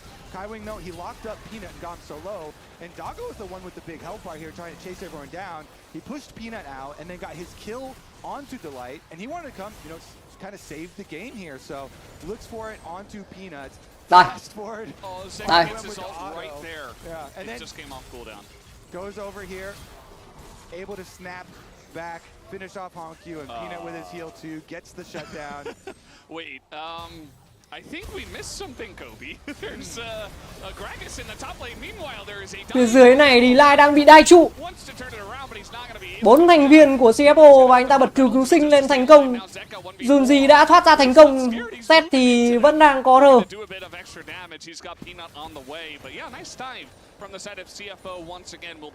Mạng của Delay đổi lấy mạng của TRederC. Mạng của TRederC đã lọt vào trong tay của Viper anh em ạ.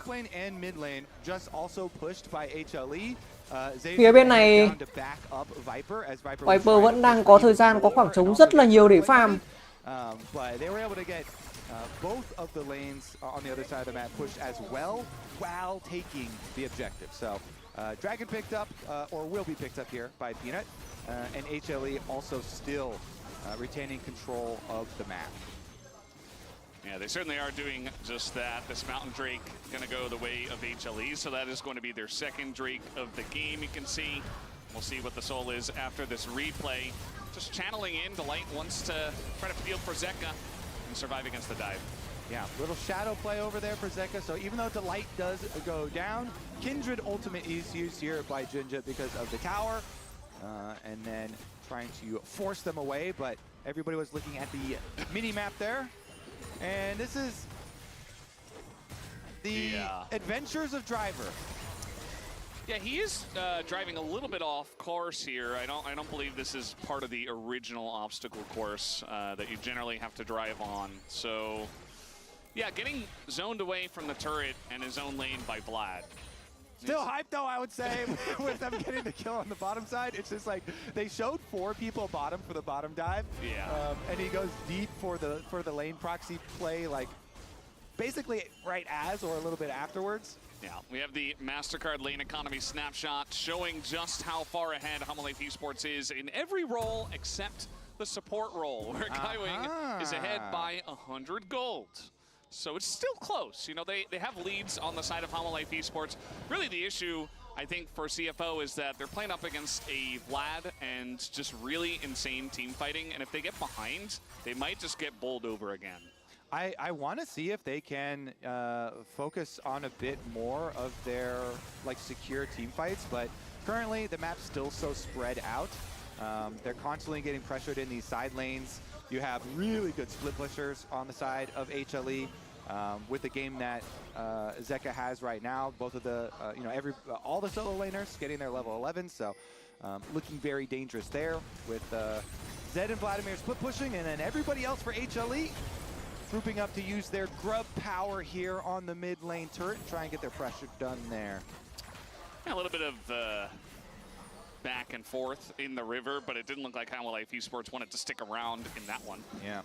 So we'll see, because HLE are going to thrive a lot if they get to continue like spreading the map and playing so aggressively with these solo laners.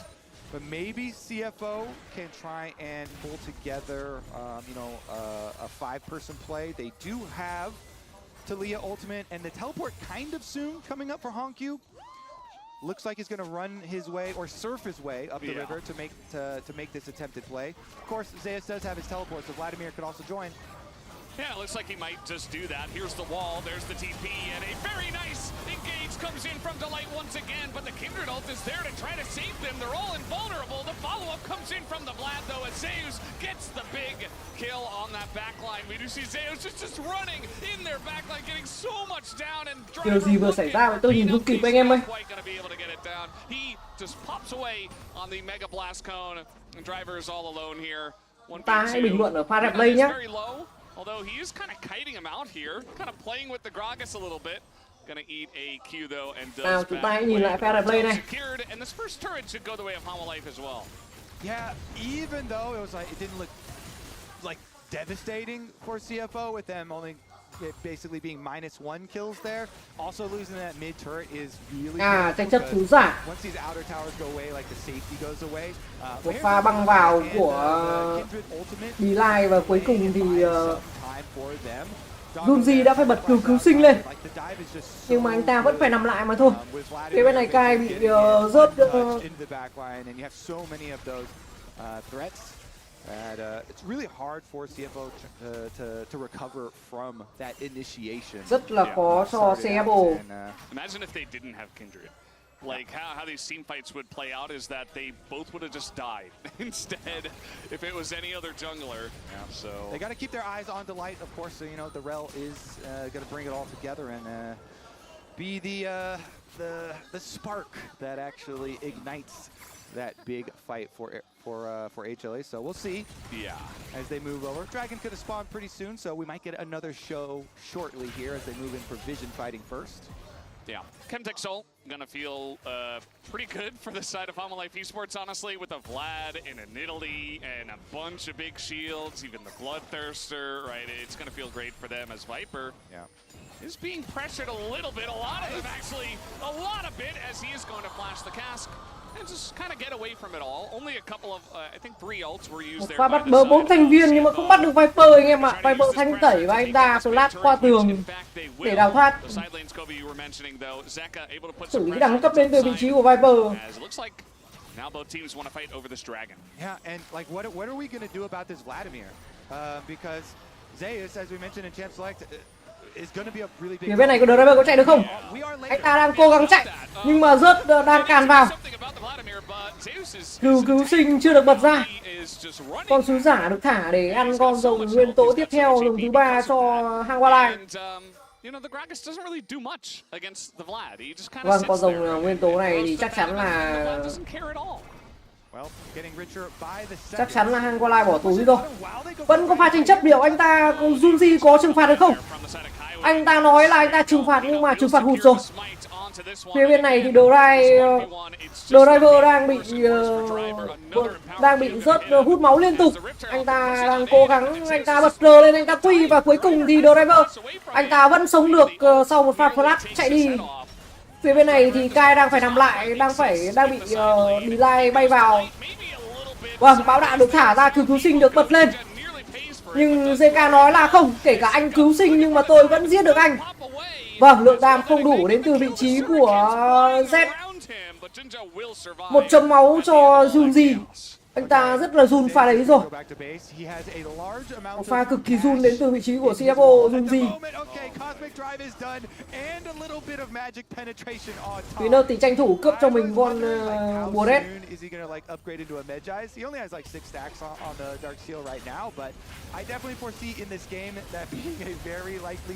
Đấy, bão đạn được thả ra thành công 2 thành viên.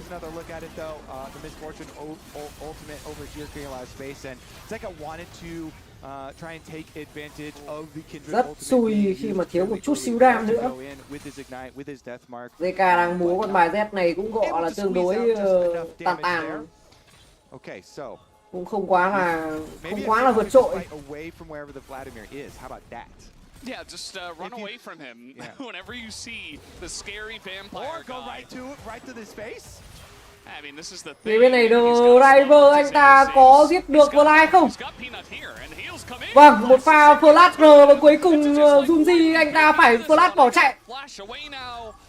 Rớt quay lại phản công một pha flash EQ các kiểu slow Driver và cuối cùng Driver đã phải nằm lại. Anh ta đã không còn một cái gì để chạy hết. Flash trong tay của Rớt khá là tuyệt vời. Tôi tưởng là Rớt chỉ cầm những con tướng đấu sĩ đường trên, nhưng mà không, anh ta cầm được cả cô tech đi top anh em ạ. Anh ta hút siêu thấm luôn. Đây là một pha bắt bớ đến từ vị trí của Driver.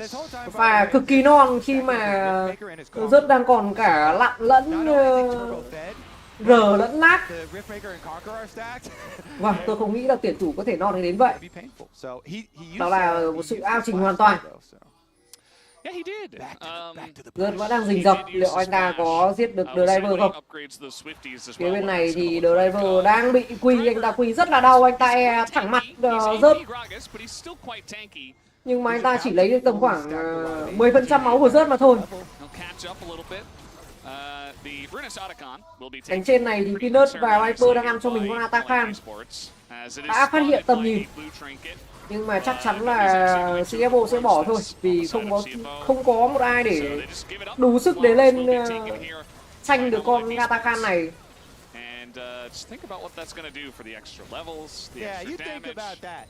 Just take a little, sit back while we have a little lull in the action. Just think about exactly how strong HLE Esports is right now. If you really think about it, nãy giờ thì Đông Go đang farm khá là thọt và anh ta vẫn chưa có được đồ gì cho nhiều. Anh ta được 2 món.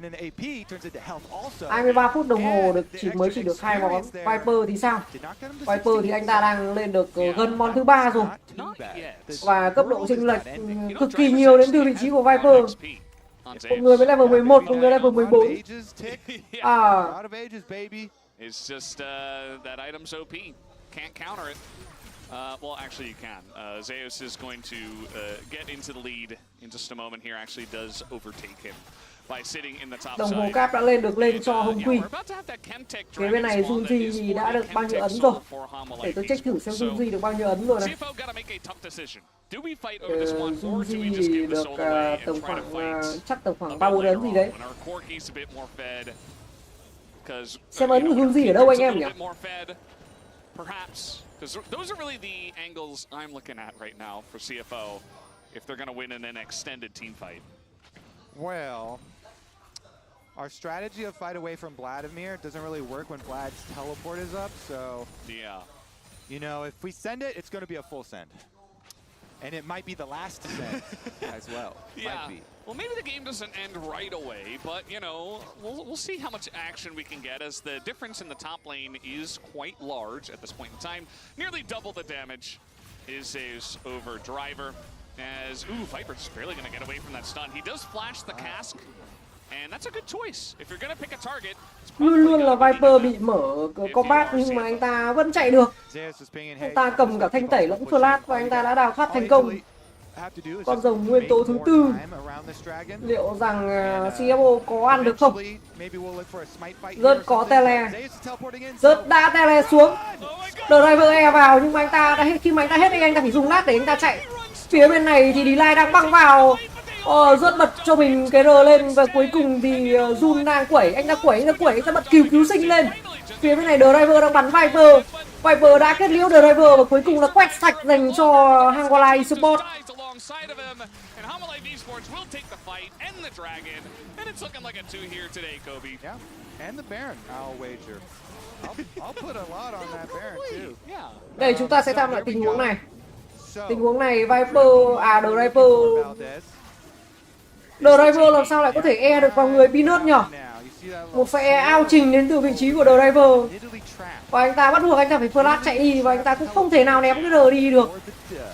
Anh ta rình rập, anh ta ngắt cái bao đạn của Viper. Nhưng mà cuối cùng thì anh ta vẫn phải nằm lại mà thôi. Tầm này Viper bắn quá hay rồi, Driver cũng phải nằm thôi.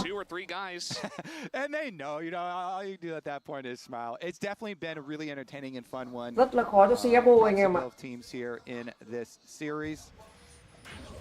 Rồi vậy là game này kèo thời gian là trên 30 phút à?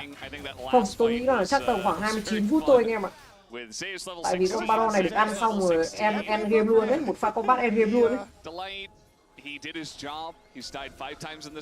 4 rồng và lại rồng hóa kỹ nữa, nó hồi phục thì ôi rồi ôi.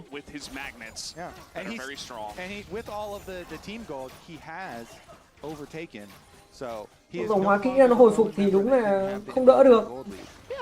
Đây Jun có bị bắt lại không? Anh ta vẫn thoát được. Phía bên này thì JK đang bị mở bởi Thái Dương Hạ San của Leona.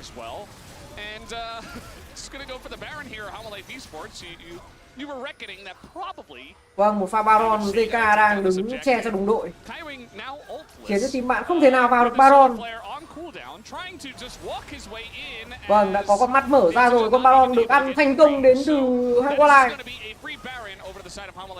Phía bên này CFO đang rút về. Rất đang càn lên, anh ta flash E3 thay 3 người và anh ta bật cái R lên. Cuối cùng thì đã kết liễu được triple kill dành cho Rất. Qua ra kill không? Anh ta nói là không. Vâng, quẹt tạch 29 phút đồng hồ cho một trận đấu như thế là quá dài rồi.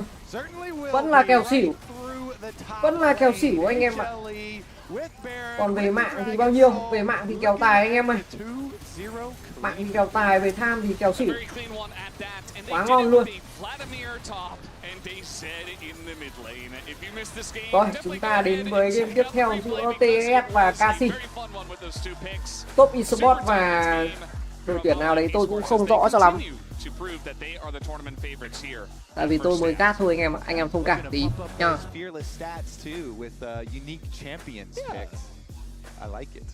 It's a good idea, you know. You make those champion pools even larger. Plus, I like it because there was a reason for it, you know. 28.5 tài kill nổi không nhỉ? Dư sức mà.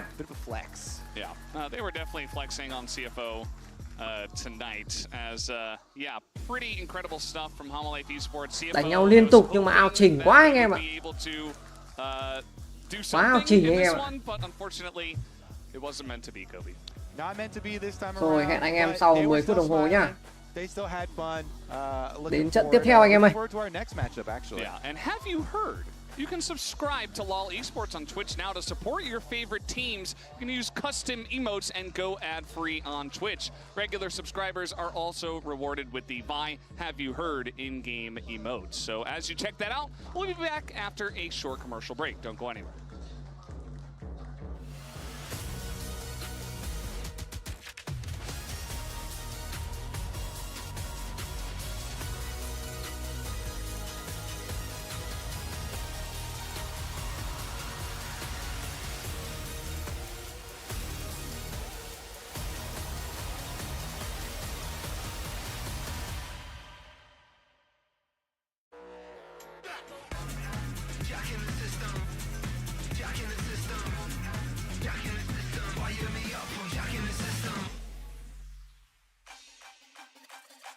Dominate the Rift with Opera GX, the ultimate hub for all things LoL Esports. Get a browser built for League fans. With a custom UI, exclusive themes, and seamless LoL Esports tournament integration. Follow every play, see every result, get access to exclusive contests, rewards, and co-streaming options. Only on the browser for legends. Only on Opera GX. Then face your death, cause you play a roulette with each step. I progress, no less. Go ahead and place your bets, cause we know where we at, we know we top tier. Cause all the hate that you bring, we know it stops here. I'm taking off like a rocket here and stopping here. It's strange how they cannot see the future, but see profit here. Wait up, we gon' always win. Promise that that's not a promise, yeah, that is a threat. You know that I promise to bring the team commas. When the whole team win, that's when you flex. Win, and I'ma do it again. Watch me win, then watch me do it again.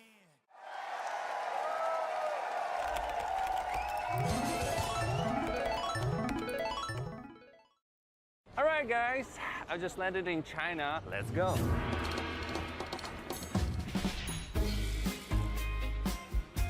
Play the local way, pay your way. Have you ever seen the Great Wall at night? Play the local way, pay your way.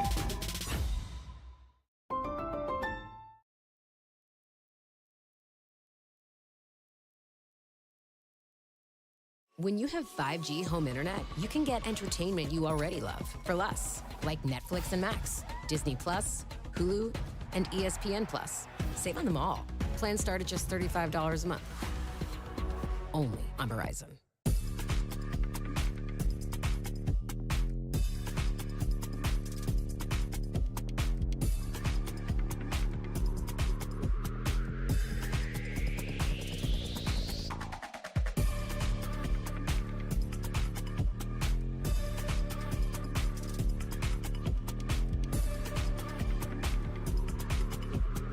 Welcome to the Esports World Cup!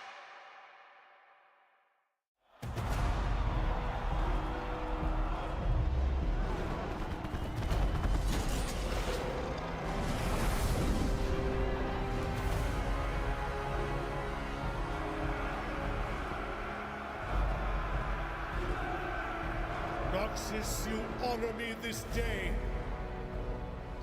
But we are not here for celebration. Not for spectacle or sport. No. We stand over this blood-soaked sand because it is our legacy. It reminds us of the taste of triumph. The roar of defiance. The strain of sacrifice. The story of our people from the beginning. And the only truth that matters when you face your reckoning.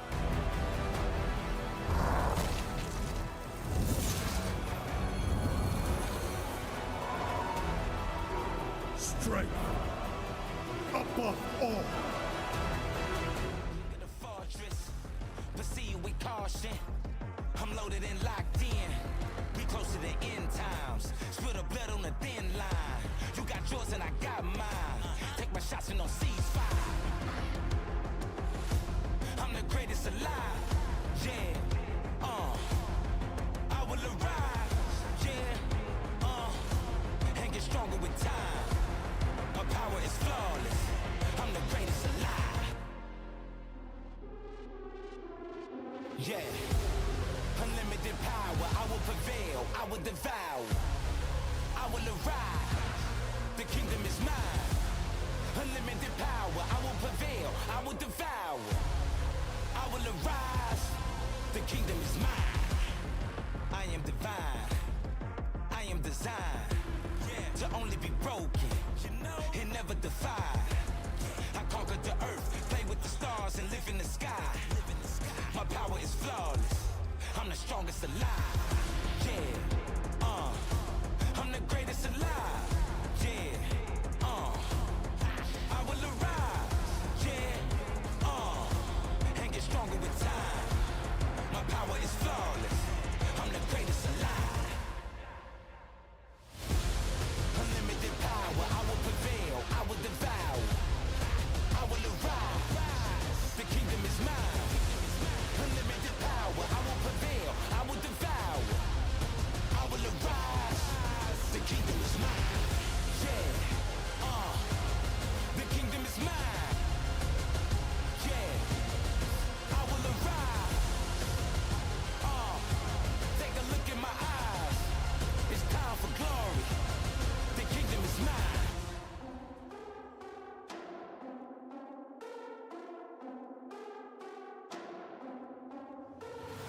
Yeah, the kingdom is mine. Yeah, the kingdom is mine.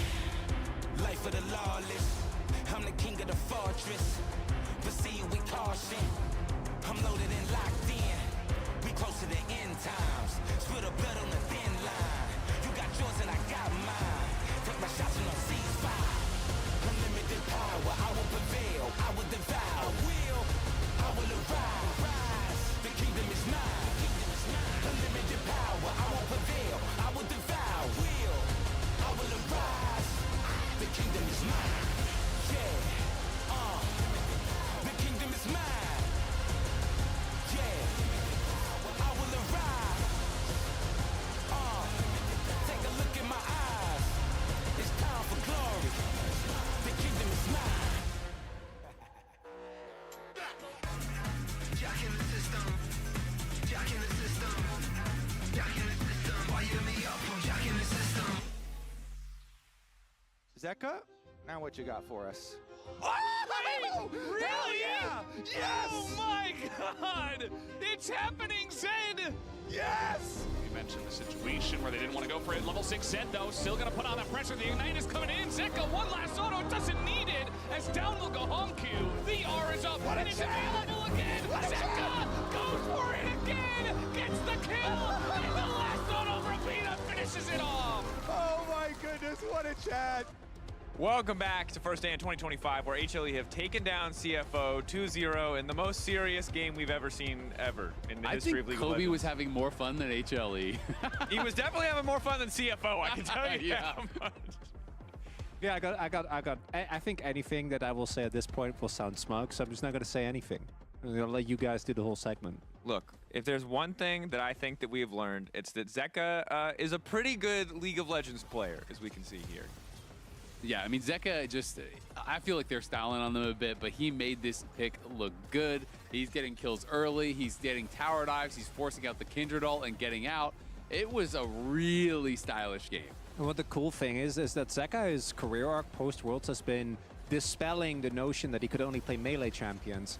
And what better way to do that than picking a melee champion that you've never played before? We haven't seen, I think the Zed performance was definitely something that none of us were expecting. Vladimir, at least, as that's the other big talking point, obviously, is something that we could see on the radar, right? The pick has kind of always been brewing at the forefront of the meta. There's been a lot of changes, so seeing him come back wasn't a surprise. This top side, though, the fact that they made Vladimir, Nidalee, and Zed work, That's kind of crazy. Look, it's terrifying, but it's not just about HLE. There are 4 other teams in this tournament. So my question to you is, how big is the gap between HLE and these 4 other teams? Well, if we want to demonstrate physically, like first, maybe you can scooch over to the other side of the couch, right? So like all the way over. Further. That's a big gap. Keep going. Further. You know what? I don't actually think we can do this here, so I'm just gonna move over here a little bit, and I'll stop walking when we actually reach the gap here. So I'm just gonna keep going. That's a big gap, Mal. It's actually pretty nice out here. There's a concession stand. You're still They've going? got a merch store. Yeah, I can't see him anymore, but I just assume that he's just continued to walk. Yeah. So needless to He's say, on his journey to Lowell Park, and yeah. it's a great venue. Really, what I think Home Alive have shown thus far, particularly in that second game, is that they are. I don't think he's coming back, Mal. Yeah, no, I think it's just the 2 of us. Look, I think we've said enough. We got some popcorn. Okay. All right. Well, he's out there getting popcorn. We're going to book him a flight. There's a big gap, folks. And there was a lot of interesting picks, so we asked Zayas for his thoughts on the draft at the ongoing press conference in the Verizon post-game interview.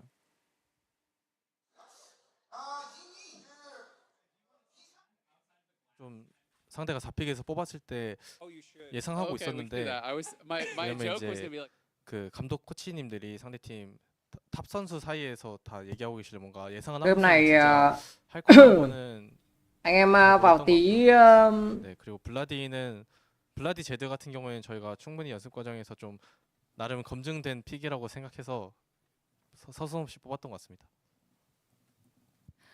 To be honest, regarding the top Karma pick, I kind of expected that when the enemy was hesitating and they're just considering what they were going to pick as their 4th pick.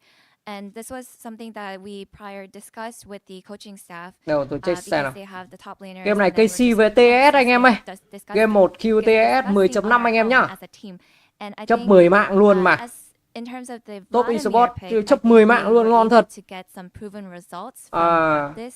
Tài Q 27 phút anh em. Tài Q 27.5 mạng anh em ơi.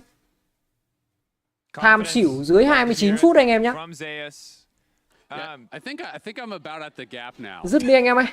I think it's pretty good. Dứt tí. From here to there.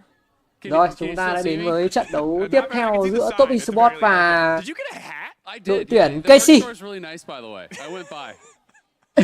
I think that we've learned that the gap is large, Mal. Well, there's as the PA not able to find too much here as the Pop Blossom on opposed carries. Jon flashes away trying to keep himself alive and crisp. He roots him. There's the piercing arrow. But let's not forget, less than a year ago, Yike led a 3-0 sweep over TES at MSI.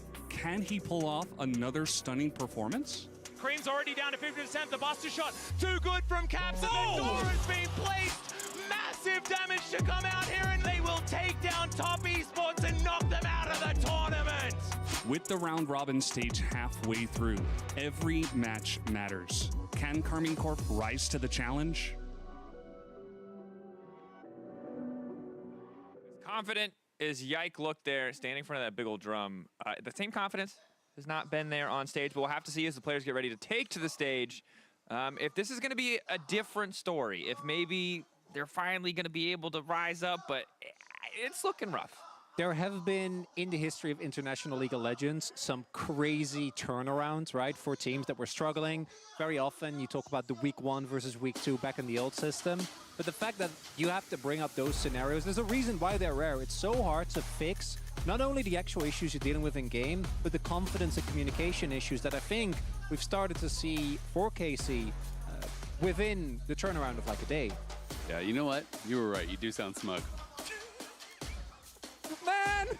That was a good point! I can understand how a man with that ego would want to replace Zayas with himself. That's a good point, wouldn't he? There's no safe it was a great point. But you're right, there is nowhere safe, Mal. Never forget that. But I hope there is somewhere safe for KC, and I hope it's in the entire duration of the series. I think that somewhere safe might be the top lane, because Kana has been, I think, really good for the squad. And, you know, if I was KC and I'd be looking at how this tournament has been playing, play up towards top. Kana has been great in the laning phase. You know, he had really really has been performing. You know, maybe that's somewhere they can build a little bit of confidence. I think bot lane is still kind of getting their legs under them a bit. But Kana, to me, has been the guy that has really stood out. And obviously, that's much easier said than done. I think 369 hasn't had the best tournament so far, but he's been fine. I think it's mostly been the meta read of TES that kind of hindered him. That cannon pick really stands out like a sore thumb. And I think we need to both see Kana keep up his laning performance, but also be on a pick that facilitates heavy carrying in team fights, because I think that's where KC have struggled the most. And something like a Camille that he played before is what I'm going to be looking towards. With KC on the cusp of elimination, it's natural for us to focus on how they can win, how they might crawl their way back. It's all eyes top here for us on the analysis zone, the analysis desk, the space. The casters, take us into the draft. Let us know what you think. Caster, thank you so much, chair. guys. We're getting ready. We're coming back to you with a sleeping 369. Just taking a page out of Faker's book, just doing a little meditation. Kana not going to do the same. But yeah, it might just be all about this top lane for Top Esports versus KC. KC up against the ropes. They need to beat probably both Top Esports and Life Esports. And even then, it might be difficult based on the tiebreakers we might get. Yes, it will be. And as for the top lane, that isn't going to be any easy feat either. Because yesterday, 369 was really, really powerful. The Rumble and the Aatrox, some pity brig performances from him. Kanavi as well played so much better yesterday than he did versus HLE. So Top Esports really do seem to be much more locked in than the opener. So see about how they get into this matchup. Yeah. And there's a reason why Top Esports didn't really look locked in. I'd say their top side of the map was really struggling. They were trying to force a lot of stuff against Life Esports. And as we know, Life, very strong team. I think Azale did a great job of explaining exactly how large the gap might be, although, you know, certainly it was just one best of 3. We'll see what happens when it does get into best of 5s. Top Esports might have a nice little turnaround. As you mentioned, they have looked better recently. As we hop into draft here, gonna target the Maokai and the Azir for now. I like this already from TES because I was going to recommend KC put Yike on either Sejuani or Maokai. So TES already trying to whittle down on some of those tank picks for him and see if they can punish the jungle as well. Yeah, they're doing that. The Sejuani's still available. Notably, no Skarner and no Kalista bans from the red side here for Carmine Corp. Sir, they say, okay, we're coming into this one, it's do or die. Let's take a little bit of a chance here. You know, Skarner, yes, he did get nerfed, but Kalista still very strong, still extremely strong, and pretty much kind of breaks the current meta, and that's why she's pretty much permaban. Hasn't been so far here at first stands. We have seen her a couple of times, but it's still an extremely strong pick. Yeah, and what Top Esports themselves did when they gave up the Kalista was then pick the Varus and Nico into it, the heavy poke lane. And so we'll see the Ashe already picked up here for the kind of classic counter into Kalista. And they could also go another range poke champ and really try and do like a similar thing that Top Esports did. Of course, there were some updates to Kalista, so they made the Ashe counter a little bit less painful because they basically like halved the effect of attack speed slows on the hindrance for your hop, and they raised the baseline bottom for your hop, your martial cadence. For Kalista, so it is still a counter. It's not as painful as it used to be, and if you have Renata by your side, that's always a match made in heaven. Yeah, Kalista Renata, Kalista Nico is the other one that you very nicely pointed out that was taken away. And they decide they want the Renata here. They see the Skarner, definitely a very good pick into that. We see oftentimes a lot of heavy dive go along with Ashe and Skarner, so I feel like Renata is the better pick here. And Bessa going to be prioritized for the top lane for 369. Still a lot available on the top side. You know, the Jace, the Cassante, stuff like this still available. And we'll see if KC wants to pick one of those for Kana right here. Yeah, let's see. Does he want some sort of bully lane into it? Some powerful 1v1? Certainly has been the direction. He has really preferred this Jace in a lot of them, and he has been able to get some leads with the Jace, but they haven't been able to win the actual games due to being too far behind pretty much everywhere else on the map. Yeah, I think the Jace is fine, should have a nice lane, should be able to provide a lot in terms of burst damage, follow up on the Skarner. But we'll see what the rest of this comp looks like. The Jace could also potentially be flexed into mid. I don't know that there's any real reason to do that, but just thought I'd throw it out there. Definitely want that up in the top lane against the Ambessa. Sejuani going to be taken away from Kanavi as the Seraphine banned away from Targamas. Interesting. There were some very slight Seraphine buffs for damages on the previous patch, but taking away some of that other annoying poke damage and also sustain. Let's see. Further whittling down on the jungle pool, quite possibly here. Take another shot at Kanavi and the Nocturne. Nice one there. A dive partner for the Ambessa. Definitely a good ban. Yeah, Kanavi did have a bit of a rough one, to say the least, on the Nocturne, but that was a different situation. Questionable tower dive and gank bot, yeah. It was a different team, it was a different comp, you know. I think the ban is still good, and Kanavi can kind of forget that game ever happened and move on. The Victor ban up against Vladdy, definitely a good one. Yep, this was picked. Most pick champ off the board, so let's see, what shall we go with here? Support, I will assume, and they can continue to hide Vladdy's pick. Okay. Took quite a while there. They went right down to the end of the timer, and it's Karma. Yeah, it's an arms race in the bottom lane. Again, I'm assuming this is Karma support here with the Ashe for the big poke, big damage early on in the lane down on the bottom side. We would hope so. Don't necessarily want to see another swap. I don't think there's any reason, just like there didn't seem to be a good reason in the last series. Aurora going to be the follow-up here, so very low range on the side of Top Esports, but it's all going in the same direction at least. Yeah, they need a point person for their dive at the moment because they have two solo laners that are pretty good at dive. They've got an AD carry that's pretty short range and likes to follow up on these dives, and Renata bailout as well, but they really need interesting. Viego, I mean, single target stun and does work well off of resets, so bailout plus Viego can sometimes create some interesting situations and some big resets and painful moments. So we'll see if they can get that one done. Viego also into Skarner quite nice there. So Talia, the final lock in there though for Vladdy. Let's see if KC can turn it around here, because they certainly have to right now, or else the tournament is quickly out of their control.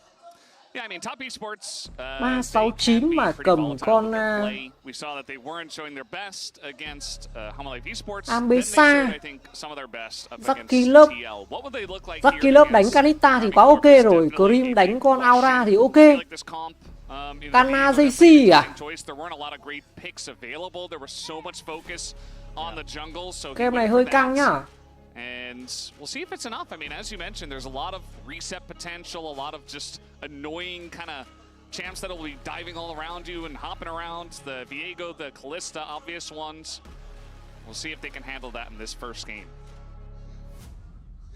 Tension building here in the arena. Yeah. She wanted the Kanavi carry, as he wants the...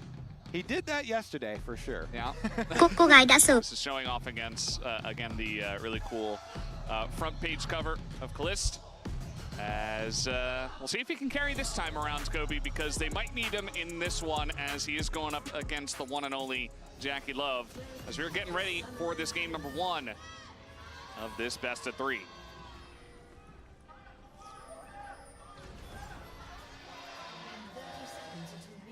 Get some nice cheers out there in the crowd. Yeah, that was pretty powerful, honestly. All right, let's see about the level 1 here. Looking towards Raptor Ward first. Gonna delay the back just a little bit. It is, of course, Grasp in the top lanes. All kind of makes sense. Nothing really surprising in terms of the runes, from what I can tell. And so should be pretty standard from here, as we're looking at the global power rankings powered by AWS. You can see it's number 5 for TES and number 21 for KC. But we'll see what happens here today. It's really about today's form that I'm more curious about. Yeah, numbers aren't everything. I do want to mention too something Crisp just did. So TS, they kept vision of the Skarner, but with Kanavi just going up to Raptors and having vision of him. And Chris used his Trinket ward to defensively ward behind red, and then swapped over to the sweeper down here too for himself. So we'll see as far as how heavy this early lane trading goes, but both junglers are starting top side and heading down here. So both supports having their sweepers ready for those possible jungle ganks if they do get really heavy trading. Yeah. You see Jackie Love here stepping up. He's certainly a guy that knows how to utilize the Kalista, and what better than to do it into Kalist. Level 2 should be hit here first, though, from this bottom lane. I like what KC have done, and in terms of just trying to counter this, especially early on, hit the level 2 first, have that harass going on, and just make things not as easy as they potentially would be otherwise for Top Esports' bottom lane. Yeah, as Top Esports kind of demonstrated very similar strategy yesterday versus Team Liquid by giving them the Kalista and then going heavy range poke into them. Here we go, though. So the junglers have made their ways down to the bottom side quadrants, but nobody's really like fully committed to this yet, so should just be full clears finished. And then Scuttle Crab priority assumed on the side of KC. Yeah, that is what it is looking like at this point in time. See Jackie Love just 3 CS behind. So it's not a crazy lead that KC's bottom lane is getting, but just a little one, you know, making him feel it early on. See Cream up against Vladdy. Cream does still have his TP. Vladdy did go back and utilize it after picking up his tier. So going to try and get that stacking as early as possible. They know there's a ward in here, so Chris just going to sweep that one out and try to get a lot of value down here on the bottom side. But Yike coming on in. This is this Scuttle fight you were mentioning, as there's the handshake, going to clap them two together as Kanavi does get away from the tether of the Karma. Just a lot of back and forth here. Jackie Love is going to get into the fight first, taking the 1v1 here against Kalist and just zoning him away. As now the Hawkshot does come in, and Kalist desperate to try to get in on this one, as Kanavi will be stunned into the wall. Do they have the damage to take him down, though, is the question.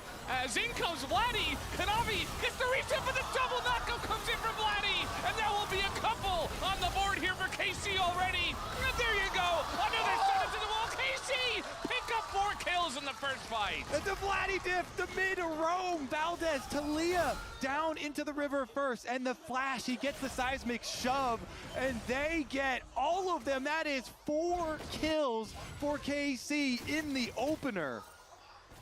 You know, this is exactly what I was talking about with Top Esports. They just do this sometimes. They will not back down from a fight, and sometimes it really comes back to bite them. And big credit to KC. I mean, Yike is everywhere right now. The stuns in the wall have been used. The stun, the flash forward, Vladdy picks up another one. As here comes Viego. Kanavi's like, well, I gotta get something out of this, and at least he does get the 1 kill into Vladdy. But that's all they're gonna get right now. Yeah, he's like had to put a stop to the hot streak there. Yeah. Does shut him down after seeing that flash used, but as you said, you know, Yike starts it off with a nice grab here into the wall, and Targa followed up with the leash. But it's because Vladdy moved first from mid lane here, and that seismic shove, huge, right across the rocks for all of them. Then Cream had flashed in to try and finish up too, and Kalist barely surviving there. They didn't give anything away. huge victory in the early game for KC. Yeah. See the coaches, I mean, it must be a relief to see an early game like this after what has been going on with KC. And they turn around and they get even more. They get this kill onto Cream. Of course, Vladdy does go down, but you know, shut down over to Kanavi. We'll see if he can do something with that bit of extra gold. Bit of a 2v2 down on the bottom side, though. Kalist is going to get quite low himself. Targamas looking for a little bit more. The empowered Q does come in. The Mancher Q. Just a bit of poke down. But yeah, here comes Yike. And Yike, level 5. We're going to go through the wall here. Jackie Love incredibly low. As they try to move forward and take the fight once again. They want the reset here on Jackie, and he will be able to pick it up. Can he get a second one? Not going to happen this time. The flash from Crisp. At least he gets the 1 kill.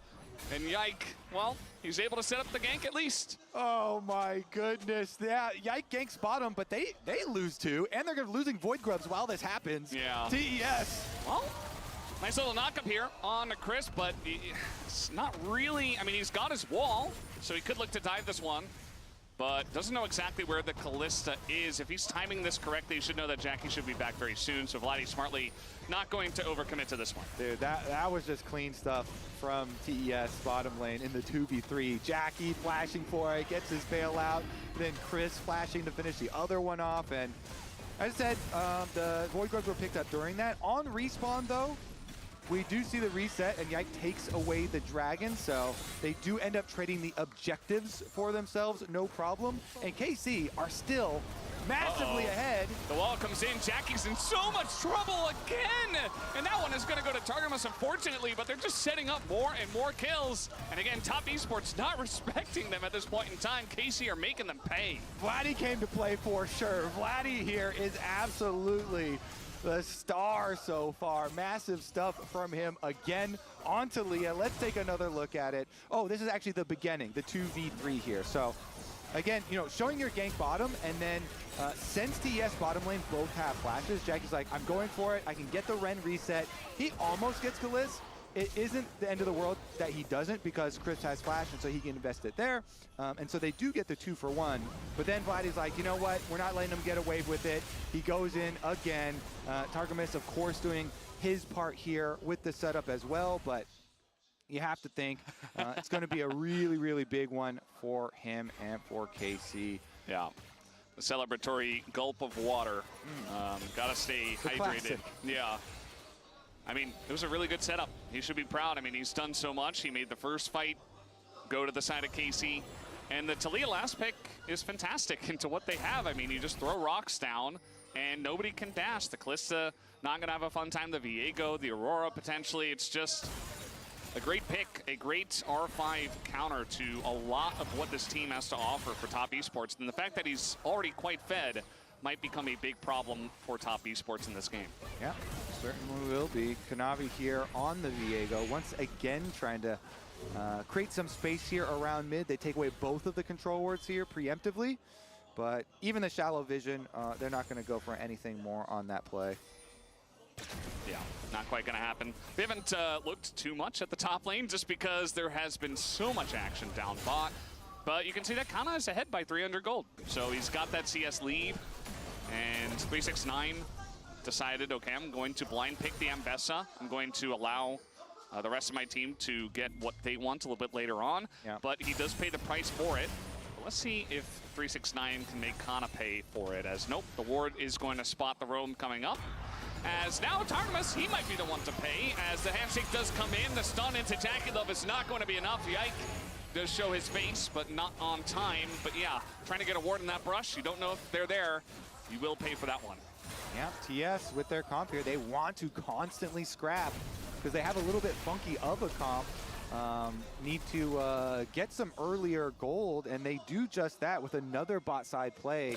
Jackie Love here on the Kalista with the majority of them, but you were just checking in on Kana's gold. He continues to farm away up here. More turret plate money for him as well. And we'll see how the side lanes do end up going, because again, this TS comp is just really short range and relies on those ultimates to go for the full engages, you know, the Aurora and the Ambessa. But they're not able to, you know, get these kind of explosive fights and explosive engages for them. KC have a lot more ways. Well, wait a second here. We've got the reset. Yeah, kind of just jumped into that one. To the skies he goes, and well, to the ground he will go as well. Pretty easy setup on that gank. As he thought he was safe, the rest of his team was in the river. Wasn't meant to be. They've got teleport on Aurora too, so TS could have numbers advantage. They teleport Aurora in. They're gonna teleport her in. You can see that KC, that they get the one grub and they get out, so at least they get one, but it's just the one. So not quite that many stacked up for them. It will be 5 for the side of TES in this game. Yeah, it was a really good rotation for TES. Trying to play off that Ambessa ultimate, and 369 nailed it there. So very, oh, Kanavi's getting so deep. He does dodge the shove. It's a bait all along, maybe? He's gonna get away, but that was extremely dangerous. You saw the Ash Arrow coming up. You saw the Karma, the Skarner nearby. And now Cream in a bit of trouble himself. He is going to take the aggro. He's taking a bunch of rocks to the face. That was another bonus rock from Yike, but it's not going to land. As the Aurora can be quite slippery. Here comes a wall. Chris was in the brush. He is going to have to flash away from that one after the handshake just to make sure he stays alive. Yeah, good disengage from him and necessary disengage as well with the counterplay coming through, trying to make the trailing play there. Yeah, Kanavi was getting really dicey with it. You know, I was also sweating right along there with you. In the end, it ends up being flash for flash. And, you know, he had his Trinity Force and he wants to play off some Trinity Force spike damage. But now without the flash, the kind of like dream plays and trying to get that reset might be a little bit more dangerous because the dragon is up. And so you got to get your resets off pretty quickly here. It is a little desynced on the resets for TES because Jackie Love's reset was a little delayed here. Yeah. So it does, they're gonna have to mess around and like try and delay or something to buy some more time. And honestly, it looks like they're gonna try and show here a little bit of threat and see how delayed they can make it. Yeah, I mean, the threat is in.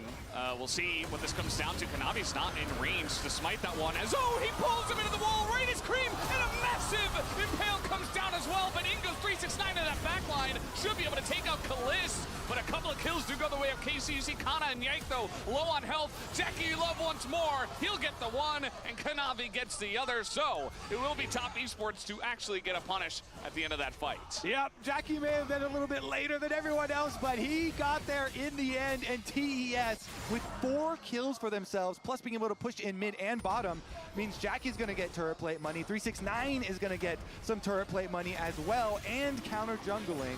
Of course, KC, they were able to finish off the dragon before Jackie does get there, but Cream is like, you know what, we're going to force it, we'll buy enough time, and it's the Renata ultimate that buys the most of it. Really nice there from Chris, right over the top, and allowed 369 to get into the back, completely wreak havoc. And since Jackie finally did get there with his fresh purchase, we got a fight in live, actually. The tether comes down. That's a shutdown going the way of Vladdy. You saw that he got caught under the turret down in the bottom side. And that's the wrong guy to give that gold over to. Kanavi looking a little bit more like his day one form in this first game. He is really throwing caution to the wind, and Vladdy will pick that up every single time. Okay, yeah, Vladdy definitely has been one of the big pieces of hope here for KC. As we get the reset afterwards, it's not like there's going to be a lot of territory taken or any real big objectives, but a nice little bit of gold there grabbed for him nonetheless. Again, like the gold leads are on a Viego and on a Callista, so not like really good scaling champions, but are going to have massive, massive mid games here. And let's take another look at the origins of this play.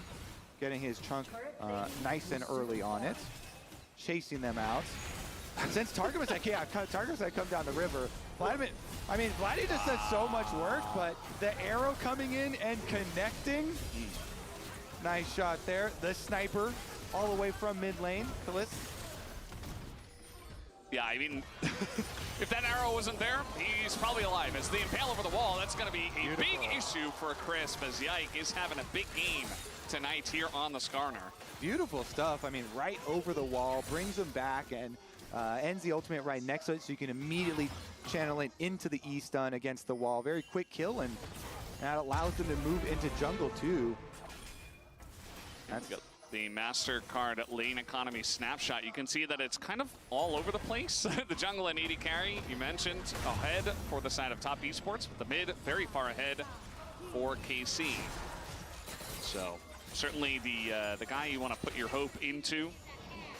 I think also Yike, you know, he's Skarner. He doesn't necessarily need that much gold to do what he does, and he has been hitting the slams on the walls. He's gotten some big impales already, so it is a big issue that the Viego is so fed, but also the fact that they have Skarner. He's a tank. He's going to be, you know, stunning people rather than needing a ton of gold.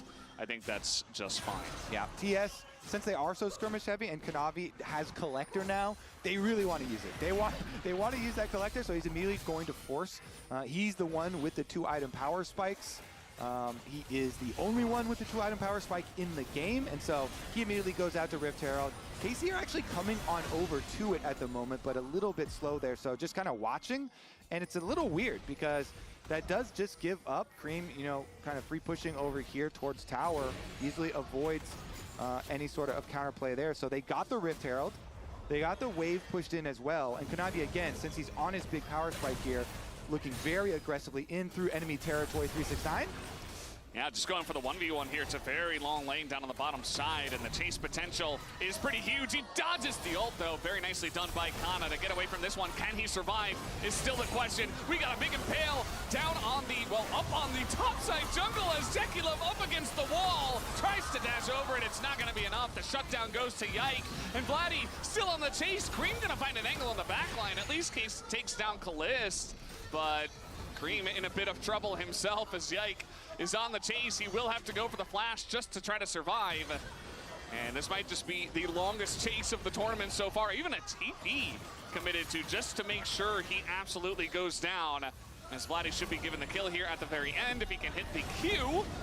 One more auto could do it as he goes in his, and yeah, Vladdy does take down the kill. Meanwhile, Kana just taking another turret in the top lane. Nice punish there from KC on that deep jungle invade where Kanavi and TS were looking so aggressively for their play. They actually teleported Kana out as well to get the tower afterwards.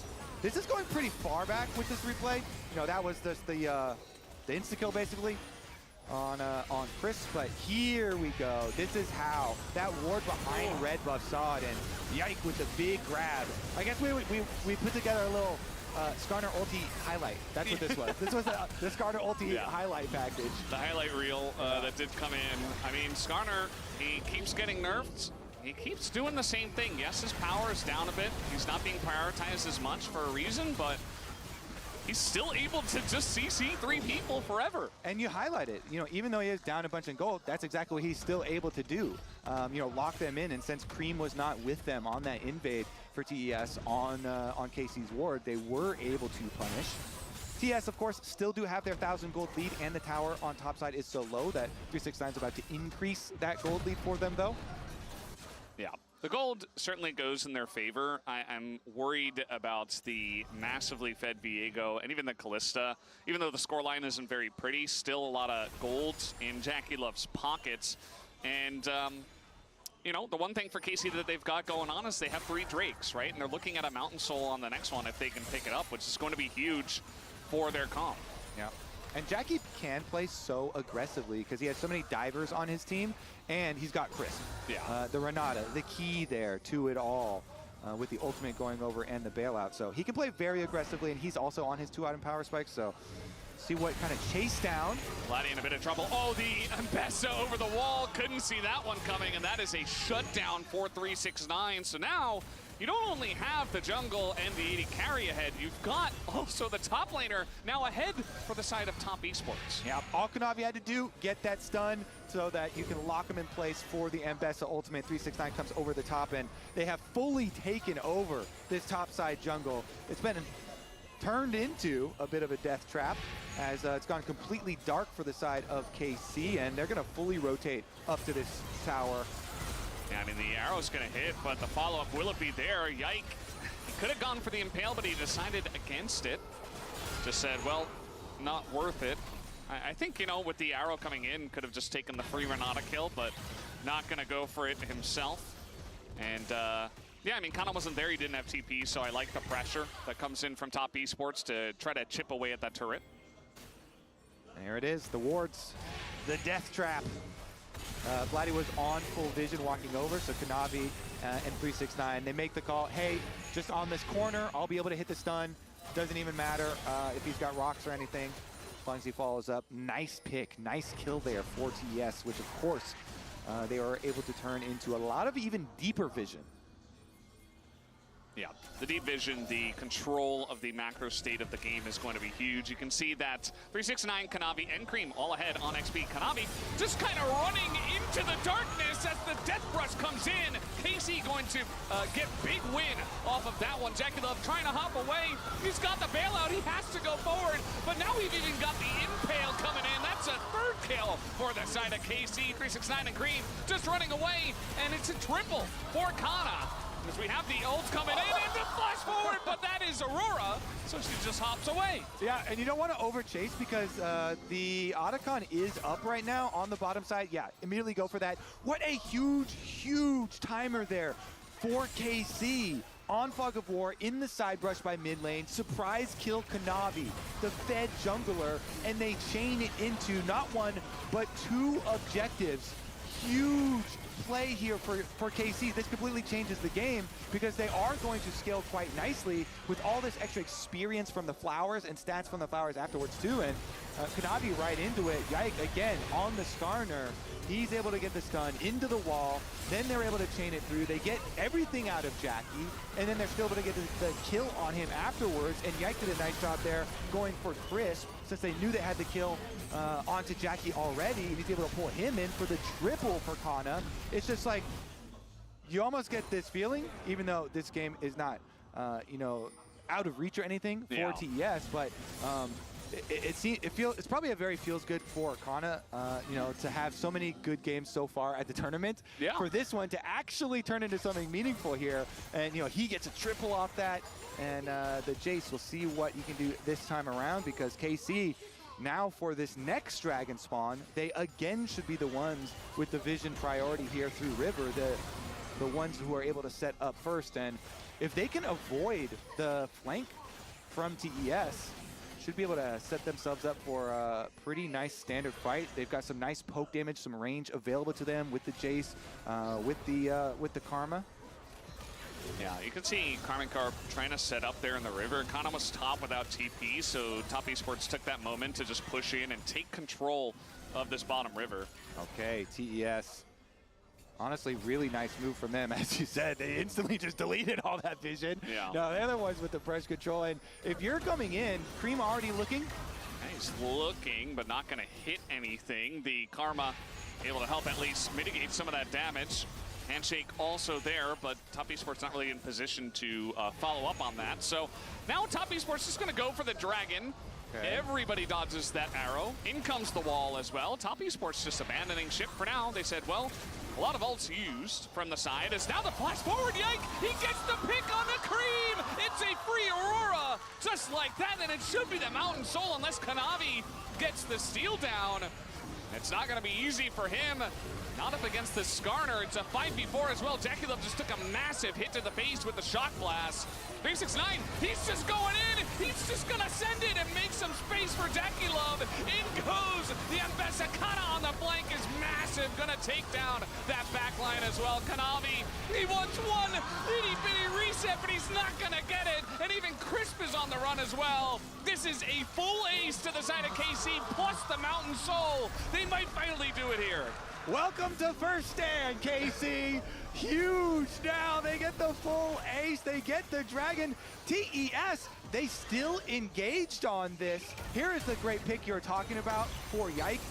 Such a big comeback game for Yike on this Skarner, by the way, but getting that pick. So TS must have said, hey, since Yike used ultimate there, they feel confident still fighting it, but they go right in, and Vladdy immediately putting those stones down. Really good counter engage from them, even though Chris then goes in to follow up with the Renata ult. Too much damage has been done, and Kana is able to just wipe them. Kanavi can't get away. It's the double for Kana here again, and Kallista's able to get the chase down too, so KC reaping the rewards here. Now with a completely open map to them, and Baron arriving. They're the ones with full priority now already pinging on the side lanes here for 369. I mean, this is what happens when you get really desperate and you don't want to give over Mountain Soul. Like, TES have had no dragon control this entire game, and they were put up against the wall. They lost Cream, and they said, well, we have to try to send it 4v5.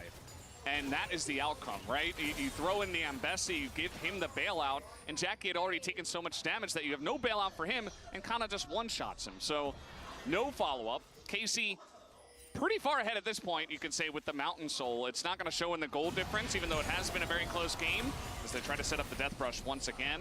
Cliff's going to give the thumbs up to Kanavi, who this time is going to dodge it.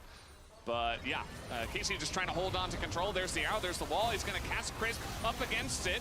As the knockup, not the right way.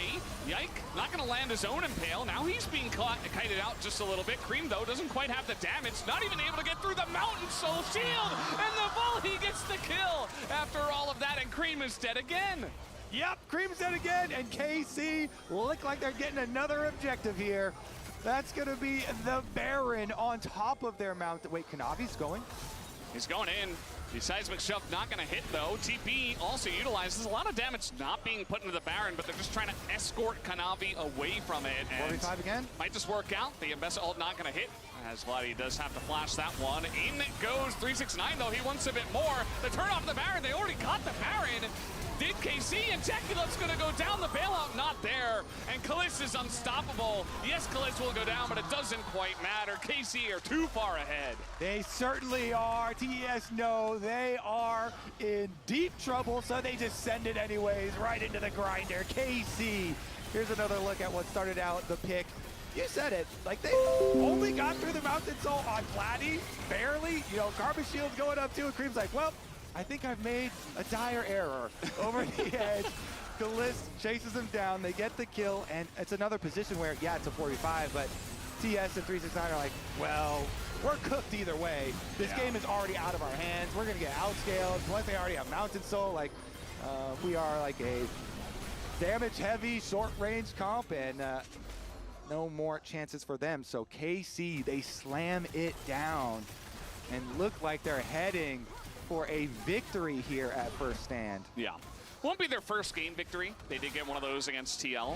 But as you mentioned, this really feels like the first time they've showed up in a big way up against a very strong team in top esports, and they're staking their claim on this tournament. You know, this can be a bit of a rough format if you start off very slowly, because if you drop a couple of games, you might just be team number 5, right? Here comes the arrow that will be dodged nicely by Crisp. Yeah, it's nice to have KC finally here in the tournament. Certainly looks like it. And Kana pushing away on bottom side, but they get hit.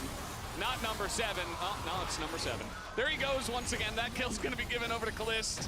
As Cream now 1 and 7. Kana just split pushing. He's got Baron, and the pressure is just too much. More than 6,000 gold to lead for Karmine Corp. All that's left is to close the siege. They've got 4-1 split push. They're already inside. Mid tower's going down. TES grasping at Kana. Yeah, I mean, they're going to try. They might just be able to. This Ambessa pretty fed, and they do take him down. Jaculov gets the shutdown. And look at Kalisz. He's just in the base, hitting the Nexus turrets, giving them thumbs up. The rest of the team is just zoned away from him as he takes away their base. Jaculov gonna pull in Crisp, but who cares about that? They're just killing your Nexus as this is happening. 369 wants to try to stop them, but the knockup is huge. And the Ambessa, will he get a reset? Yes, he will. Uh-oh, KC, you gotta get out of there now. As the reset comes in for 369 and the chase is on. Vladdy will get Jaculov actually, but he's not going to get all too much more. Gets a double kill, which is more than you could say for the position he was put in for that one. Okay. Looks like it's going to stop at just that. But the action here, all the respawns, by the way, should be done for the Elder Dragon, I believe, as we go into the replay to take another look. But another big pick. And that one turned into another play where TS are like, you know, I mean, we can't fight the other group, so we have to full send on Kana. And they do get the kill over here, even being separated out on the other side as we kind of jump forward here. Kalisz running toward those Nexus turrets, but they just make it scrappy and continue to try and fight their way out of this situation. Since KC are going for Nexus, they just full send. Jaculov put about 10,000 spears into Yike as they chase forward. So getting the kill onto the front line there as they got their respawns in, kind of just synced up the timing nicely for TES to get their defense here at the last moment. C369 dashing in onto the Talia. Generally not a good thing to do. Gets punished for it. And yeah, the other Drake. We'll see if they actually started it up. But they're in the bush! And another one comes in. As has the resurrect on the GA. Can they get the follow-up kill? The ult, the Heartbreaker used by Kanavi just to survive. But can they even challenge the Elder Drake is the real question. Well, I think they're certainly going to try. Because they have full scent on every other fight, and all they can do is just send again. Kanavi and Cream both on the flank this time around, instead of just single one like last time.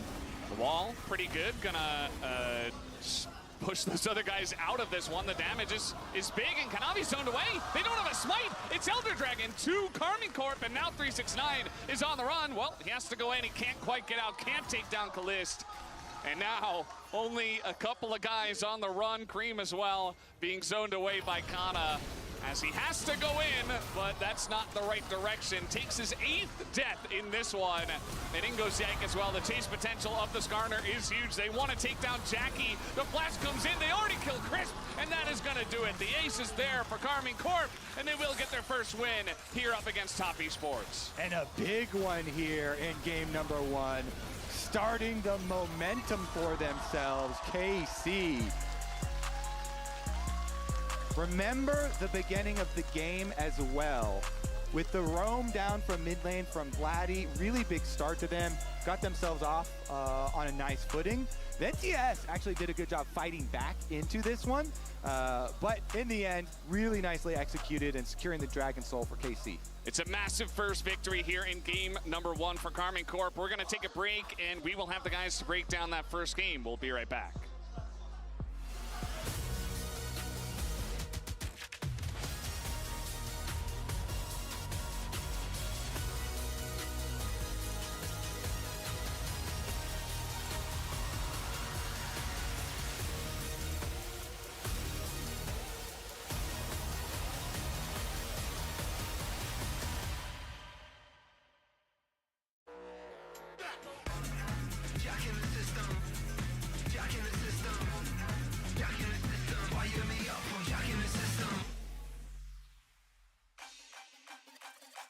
Dominate the Rift with Opera GX, the ultimate hub for all things LoL esports. Get a browser built for League fans. With a custom UI, exclusive themes, and seamless LoL esports tournament integration. Follow every play, see every result, get access to exclusive contests, rewards, and co-streaming options. Only on the browser for legends. Only on Opera GX.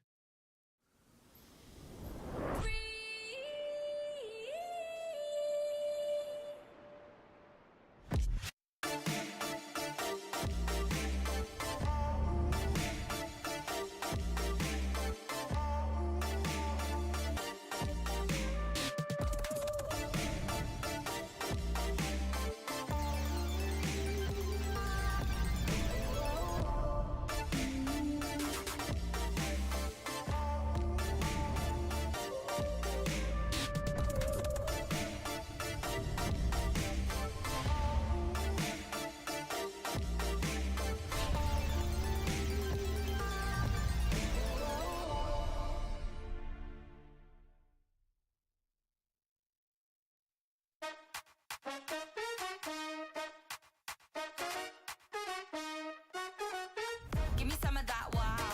Move to the beat, drop down. Feel it in your body, let it out. Give me some of that, give me some of that wow. Give me some of that wow. Move to the beat, drop down. Feel it in your body, let it out. Give me some of that wow. Give me some of that wow. Move to the beat, drop down. Feel it in your body, let it out. Give me some of that wow. Hey, Poppy, why don't you take my keys and go for a ride?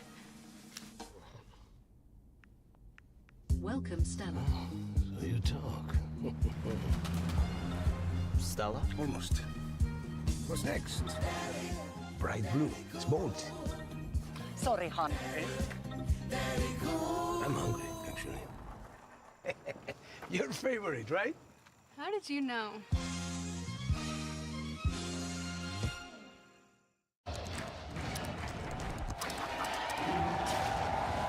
Red Bull gives you wings.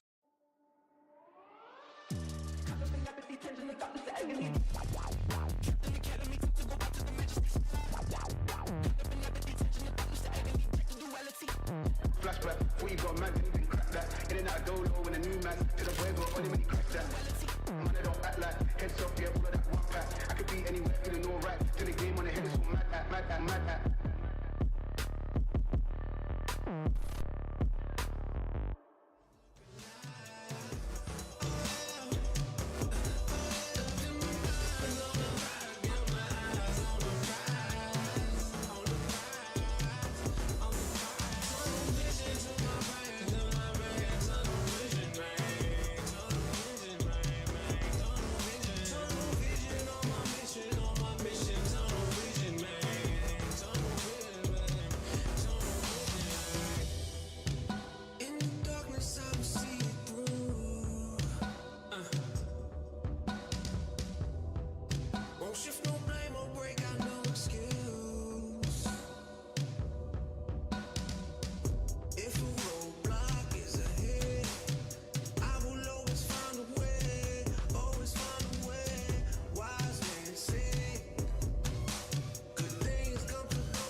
Like in scrims, we are stomping every of these teams.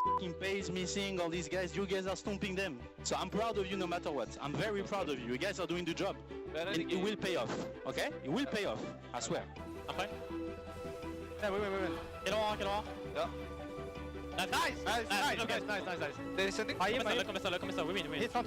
They can't pay, okay? Bessa. Viego. Don't give me reset. We win. Okay. I'm coming! No! I'm going! Oh, they're doing some crazy shit. Good job. Nice, guys. Good job, guys. Okay, reset. Go next game. Full focus. Well played, guys. We played very good, okay? Keep it up. Welcome back to First Stand 2025. KC are now up 1-0 against TES, and they're fighting for their tournament lives, as a loss in the series would spell elimination for KC. And as long as you have watched no other part of First Stand, I can say I never doubted them. I haven't. There you go. This is I'm having a great first day. We just started, right? Yeah, great first game in First Stand. This is so fantastic. Insane that they would just have 2 days of best of threes, but you know what? A welcome twist since in this brief window of time. Coming to the day, I thought to myself, if there was going to be an upset, it wasn't going to be this day. But so when it started happening, I was truly mind blown. But you know you can count on Top Esports to help the EU brothers out. It's true. Shout out to Top. MSI. We felt good for a brief we brought in the European reinforcements for the KC Hell yeah, win. we did. And let's be honest, if Dracos counts as European, I'm Canadian. I'm closer. So I feel like really we have a full European desk it's a full European desk. Bonjour to everyone. Guten Tag. You're getting it. Welcome. Welcome, brother. Okay, all right. Well, KC, look, they started off strong, capitalizing on the chaos of the early game and our HyperX reflex replay. And yeah, you saw it once before. Let's take a look at it again. This was a nice early play. I mean, this is really where hope started to build. It was quite funny watching this with Azael because he saw the many emotions running through my face where I was like, I think it's lost. And he's like, no, I really think this is going quite well. And I'm like, no, wait, they'll find a way to throw it. But they didn't. They got all 4 kills. They recognized the advantages that they had in the early game, and they were able to build off to a good start. I love how you're like, they'll find a way to throw. Like you're mad, like you're surprised. You're like they're bad it's called at throwing. Fandom, Dracos. I'm supposed and it's called always doubting your team. Yeah. Like a true fan. Look, like us Europeans over here do. Thank you. I was right there with them. Why can't you be more? Why can't you be more European? Okay. All I'll say is, there's one man who's probably had more than his fair share of doubt over the last, but not from me. Last few days. You were included. Let's not. I think all of us were included, but this. I never doubted this him. game. Excellent bit of redemption for the man in the jungle. Yike. Yike had a crazy game. I actually think this was nuts. Pre-Eing as the Aurora bounces from one side of the ult into the other, then gets the ulti across multiple people. Crisp makes an even bigger play with the hostile takeover, but I feel like this game in general was so nice from Yike, catching him over the wall with the sweeper, spots him with the ward, then pulls him back over. His team fighting was immaculate, and this pick in general just is so difficult for the top picks to play into. Viego, Kalista, all these kind of mid-short range champions that are going to struggle with CC. They need to get this first burst kill. And between him and Vladdy on the Talia, they shut down, it felt like, so many of Top's options. And it's just a hell of a bounce back game from Yike. I think it was really important. Who I never doubted. I mean, he suffered a lot of criticism, and I think that I think some of it was overblown, but obviously some of it was warranted because the expectations on the experienced international player coming to first stand was that he was going to be one of the leaders of the team. And when they looked so disconnected over the last 2 days, eyes turned onto him to kind of bring the team together. And I think that as Azael was highlighting, we really did see that focus and good execution in the team. I highlighted that. You did. Beautifully. You can see the draft from game one. Okay, so here's my question. If you guys could both put aside your deep European fandom for a brief moment. Yeah. I'll try. Is this I can't promise anything. replicatable? Can they do it again? Yes. TES now on blue side for the second time. KC win on red side. That's a nice start. So, here's what we learned. Yike on a frontline facilitator, some sort of CC. Vladdy on a champion that he can have agency on, look to roam around the map, and crucially, and this is really important, Kalist needs to have an 80 carry that he can push with. Now, I know Azael, during his periods of doubt, showed a bit of optimism towards Kalist, okay? And I agree with him that I think so far in this tournament, considering how much hype and pressure is around this young man, I think that so far we haven't seen a pop-off game from Kalist. But putting him on champions like Ashe, I think just best sets him up for success. I think if they're going to win this series, they do need a good performance from Kalist, who's obviously so important to their success in the LEC. And I do think it's tough, right? You're going to your first international tournament. You have a lot of hopes and aspirations of proving yourself internationally, playing against a lot of these players that you've grown up watching, right? Like Jackie Love has been around for so long and being successful for so long. I'm sure that Kalista has watched tons and tons of games of this guy international, and you want to be able to prove yourself against them. So sometimes I think in those situations, you can be trying to push a little bit too far, or trying to change the way you play into maybe what you think you should be playing like and not what you normally do. But I think he just needs to be comfortable and kind of trust that what he did to get here is enough to also perform here. I'm just call back to the start of the day. We said those early losses, experience. That experience doing a little bit of work here. The experience of, maybe just tank junglers are the right choice. You need a little experience to find the answer to that question. We are getting ready for picks and bans. We will be covering it here in the space, the analyst desk. And frankly, I remain nervous, as always, heading into this draft. But TES still, I think, have a lot more to show us. And Kanavi is still a guy that I have my eyes on. Because while Yike has had one solid game, we saw him dismantled in multiple series.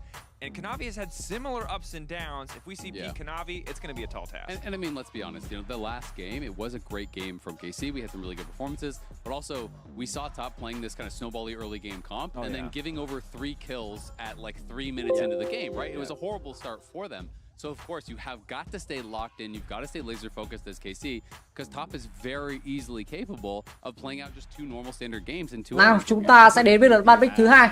I think that Top Esports approach in the bans. I don't think Xin lỗi mọi người, hồi nãy tôi bận một chút anh em ơi. Tôi còn không theo dõi được trận đấu. Sejuani from the pool from KC is a really smart choice because again, when we think about frontline, utility, facilitators, these are the type of champions that fit that modem perfectly. The other thing for Top Esports to consider are things like the Ivern. Ivern could also be a problem champion that, especially if KC want to go for more of the scaling route. Well, I think they've identified the same things that you have on the side of Andy KC, Davi, who's fantastic into those tank junglers, can just run circles around them.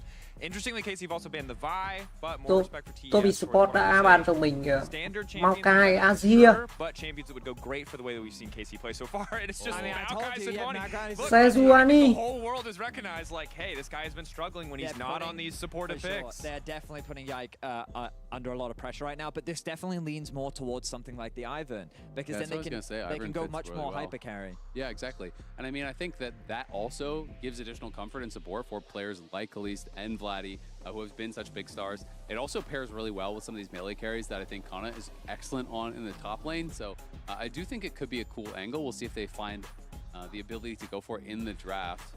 As Vi taken away, Nidalee taken away. Shout out to the champ select music for not matching the level of stress that I have at all. I mean, I feel like Varus has to be the lock-in, and it makes so much sense for Jackalope. We talked about how KC want to have that winning bot lane 2 versus 2, and we've seen Varus use as an answer into the Kalista. The only answer I think they could consider is something like a Draven.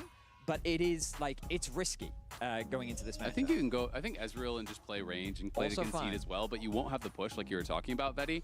And Kalista's actually 0-3 in the tournament now because it does struggle into range. Varus was used as a trap pick for it twice. I think Ashe, Karma was a great answer as well, but I do think, playing towards the Ezreal can make some sense. We didn't see a great game from Kalista on it when he played against TL. He was getting pushed in and kind of just ended up playing pretty passively, was a bit of a passenger in that game. But there is the other option of going, with a ranged poke support and actually turning it into a bit of a bully lane. And Targamas no stranger to pulling out more unique Game 2 này khả năng cao Q sẽ chấp tầm khoảng 10 Q. TES chấp 10 Q. Q tài thì 25.8, lộn 28.5. Game này khả năng cao là tài Q rồi đấy. Tài Q với tài tham luôn anh em ạ. Thời gian là 29 phút.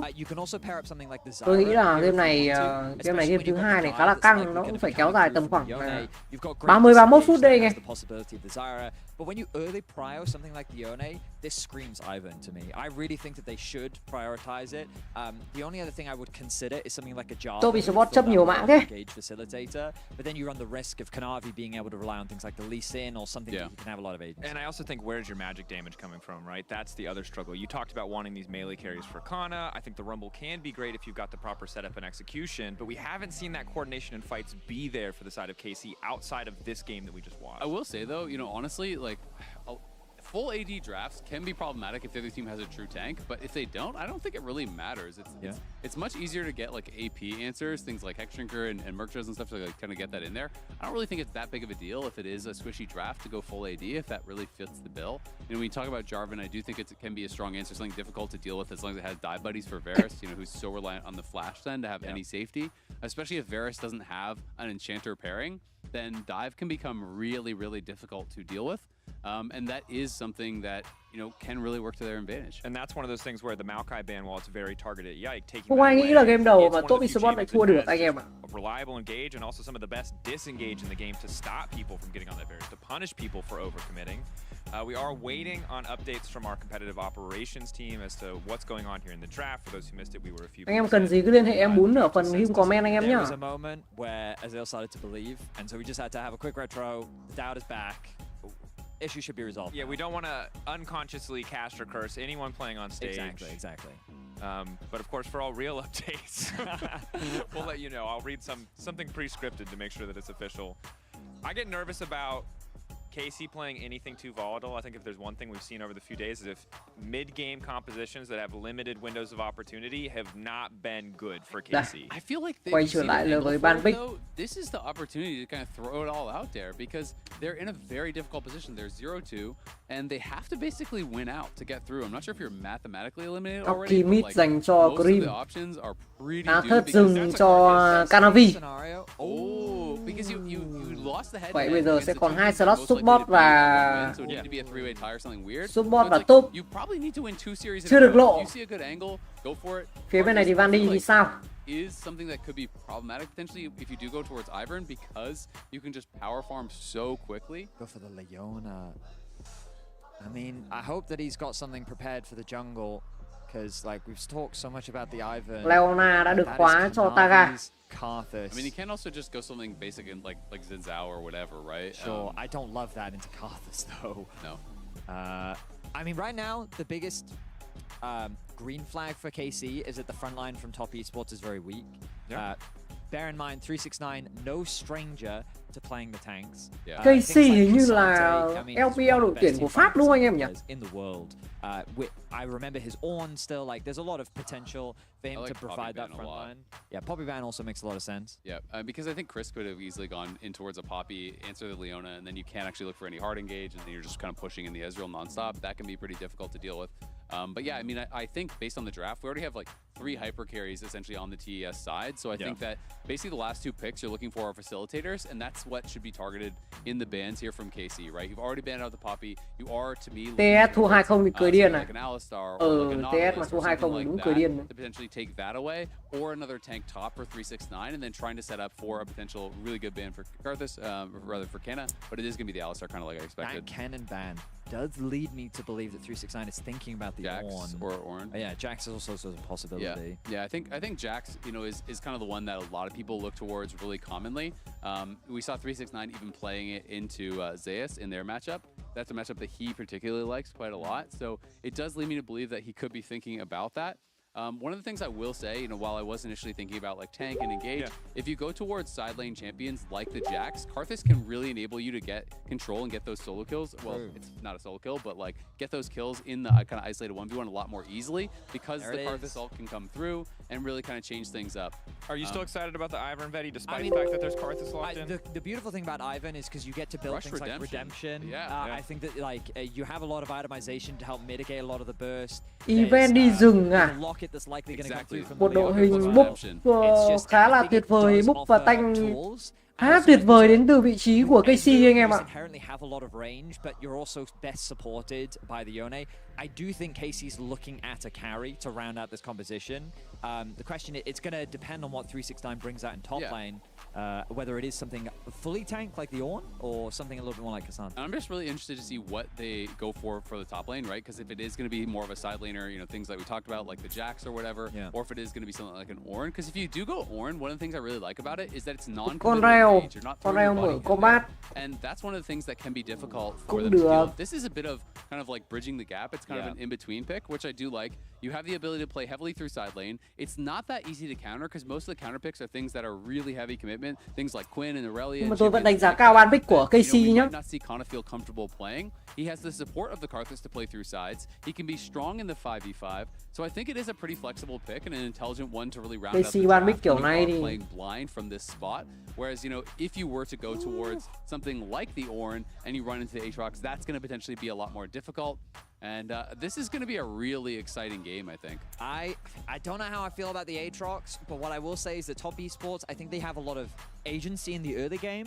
How much they can use that pushing power to actually affect the enemy jungle against an Ivern, we'll have to wait and see. But I think the amount of early game options that top esports have, just thanks to the Varus control and the Gnar on the top side of the map, I'm worried about what that'll do for Casey's early game. And one thing I will say is, while, you know, when in the isolated matchup, maybe I don't love the Aatrox as much, when you give it the support of the Ivern, it has so much more ability. You know, you hit that Q, and then all of a sudden you get an extra dash into the backline. You're there with the Yone, you're there with the Leona. Chốc trong tay của Kana đối đầu với lại Gona trong tay của 369. This champion that can be so tanky already with an early Thunder Sky. Một game đấu cực kỳ căng thẳng, thế khả năng là có game 3 rồi anh em ạ.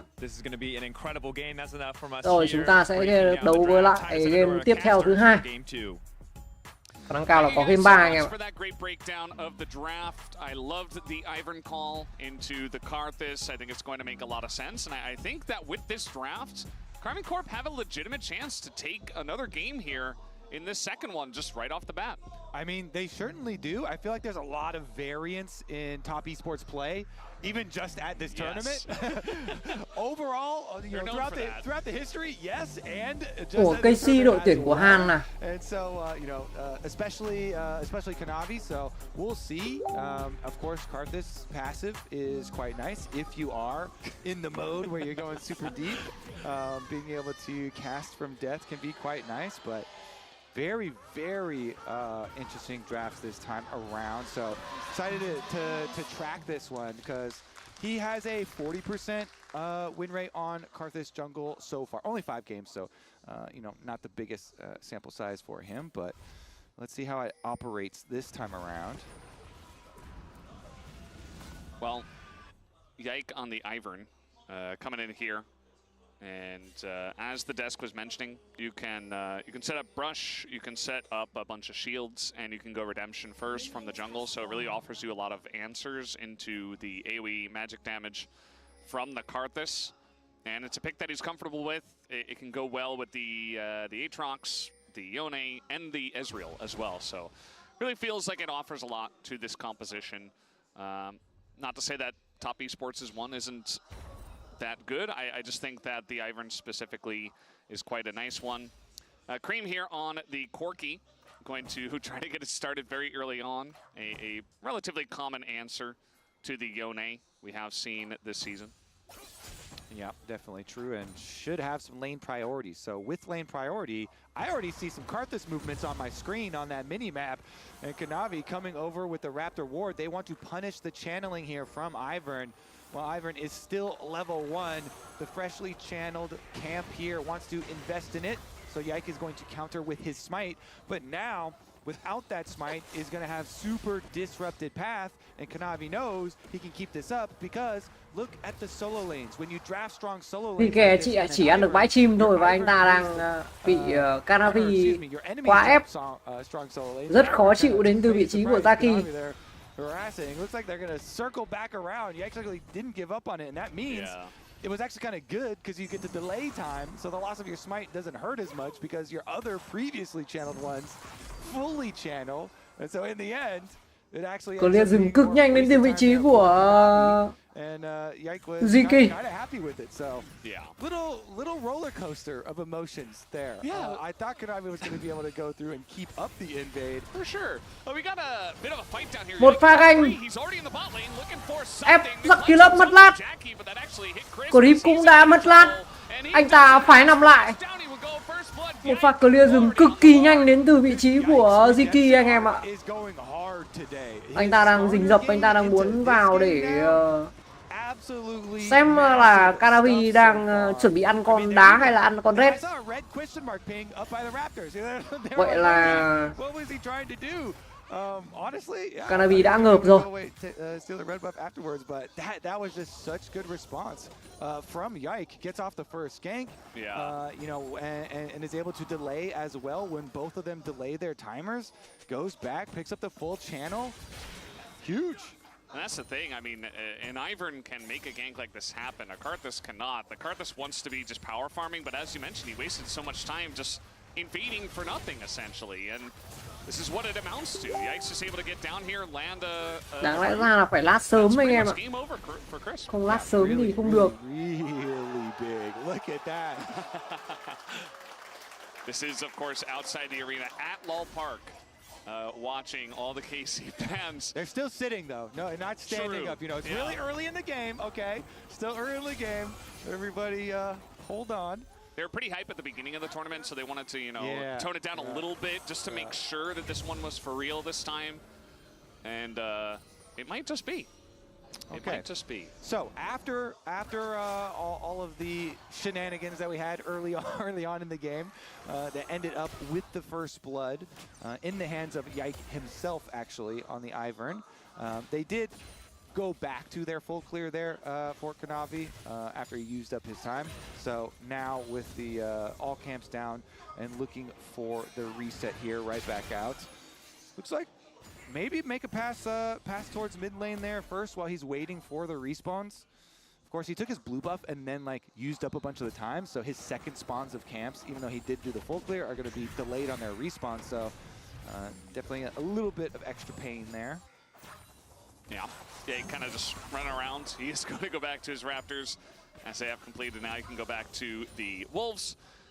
And yeah, I mean, it's just a nice early gank to get them started off on the right foot, to get the Ivern to his first item a bit quicker. His items are going to be relatively cheap compared to other junglers. Meanwhile, 369, level 6, just threatening maybe a bit of a trade underneath the turret and is going to proxy. Nhịp độ trận đấu diễn ra vẫn đang rất bình lặng. Vài một pha cảnh thứ hai, anh ta flash move cho cái đúc và anh ta chuẩn 100%. Lucky Love đã phải nằm lại, 2 mạng hàng gục cho KC. Khả năng cao là top Esport hôm nay ra sân chưa cúng rồi. Có rất là khó. But Yike plus the bottom lane here combines for another one. This one taking down Jackie, and that one's even better. It actually forces out the lane swap from TES. In their reaction to that, they teleport 369 down to bottom lane. Well, he TPs into a pretty terrifying situation. He has to blow his flash there just to get away. And yeah, they're going to be able to collect that. Top Esports are going to get these grubs here, all 3 of them. Meanwhile, we do have Yike, not yet level 6, so he's not going to go for the dragon just yet. But here's the follow-up gank in the bottom lane. Yeah, going straight for him. Jackie Love, no flash, so really good engage there from Targa, right out of the brush, sets it up. And when you have a Leona and Ivern, it's so easy with that much CC. Really nice layering there. Immediately jumping on him and punishing once again. Plus, there's a chance here to make something happen. And if Targamas can get in range on a Chris, maybe. It was very close. I mean, that looked like, you know, they weren't going to get that gank this time, but, you know, that control ward is going to save the bottom lane of Top Esports this time. Yep, and the biggest part, of course, of the last one was actually got the kill and got the money there too onto the Ezreal where they actually. Về trên này, Grip với Lucky Love anh ta đang bị giữ lính. Anh ta không thể nào anh ta lên anh ta hit EX được. Bắt buộc anh ta phải nhịn lính thôi. Khả năng cao của 2 quân lính này nó giữ khá là lâu, bắt buộc phải có sự can thiệp của rừng để lên cover rồi. Quyết định của anh ta là di chuyển xuống dưới bot.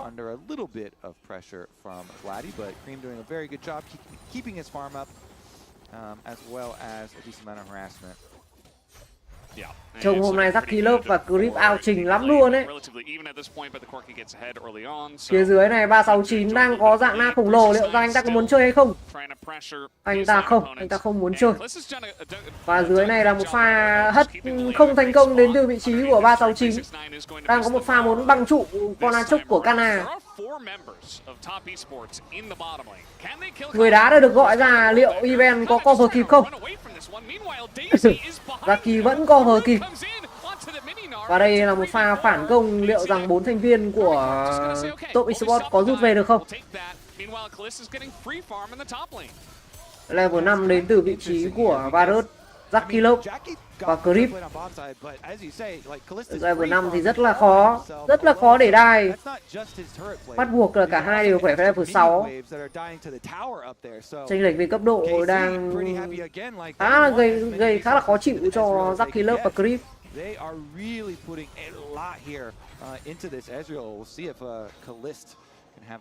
Thế lính ở cánh trên đã được cân bằng lại rồi. Và 369 đã lên đón cho mình đàn lính. Lượng farm cả hai bên thì đang khá là cân bằng. Ở giữa này thì Krem đi với cả là Vla thì vẫn đang bình bình. Hai bên chỉ dừng ở mức gọi là farm và farm. Nhưng zone của Vla có vẻ là không tốt. Liên tục là mất máu quá nhiều, cấu rỉa cực kỳ khó chịu đến từ vị trí của Krem.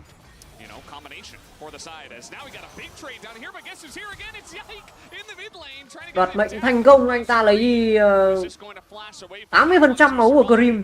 Otherwise, he would have died to an Ivern.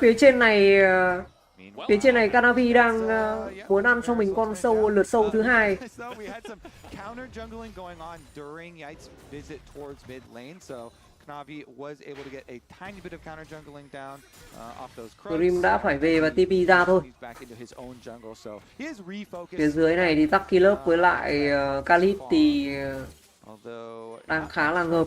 Liệu rằng anh ta có E lên không? Anh ta không E lên, anh ta chỉ farm và anh ta đi về thôi. Chênh lệch 2 cấp độ đến từ vị trí của Taki Love và Khalid.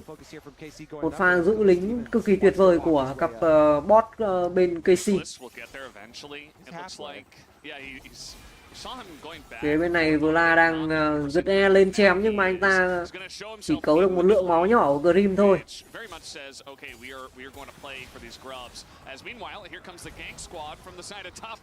Một pha đứng quá cao của Vla, anh ta đã phải mất lát. Khalid đang bắn anh ta R và Grim đã né được cái R. 3 con sâu trên thì Canavi đã ăn được 3 con. Xem nào, để tôi xem lại xem. Sâu phía trên thì còn mấy con ta? Yeah, they pulled off the grubs in order to rotate through mid lane, and they did get the flash from Vladdy, but his ult will be coming off. Sâu phía trên vẫn còn 3 con. KC making their rotation, matching the move on over to the bottom side of the map, and they'll be able to get their dragon as well. Recall goes off there for Chris actually cancels it, but nobody gonna stick around to actually contest the objective. Ziki đang cố gắng lấy cho mình con rồng, tại sao lại không ăn nốt 4 con nhỉ? À, hình như còn có một con thôi anh em ạ. We'll see how many more they can get. This is Karming Corp talking about. Side of top esports, they have 3. And we just go ahead. Vẫn còn 2 con. Kanavi gonna make a return here to the grubs and vậy là thế 5 sâu dành cho top Esport. Nhưng mà đang thua 2 mạng. Alright, quite nice for that pushing on the side lane. Some turret plate money still available for them for now if they can make use of it too. Maybe 369 make some early usage because they've got their duo lane in mid lane on the reset here. Rotate him over, send Corky down bot side for the side lane push out for him first. Alright, the answer does come in. Back to regular clear here for Karthus too. Again, Kanavi has ult and Blackfire Torch done.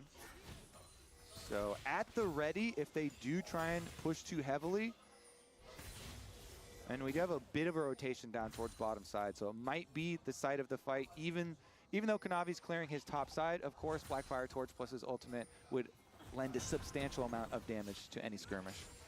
Yeah, it absolutely would. I mean, this game is still very close at the end of it all. You know, Karming Corp got the first couple of kills. One of them did go to the Ivern. Really, it's going to be about Kalisz once he hits that 2-item spike where they're going to want to fight around that. He's also getting plates in mid somehow, just casually picks up another one. Kana avoids this gank, although Meganar is getting close. He's doing a ton of damage to Mininar before that, though. Will they go for the dive is the question. Looks like no. The Mininar here, 369, a bit too low.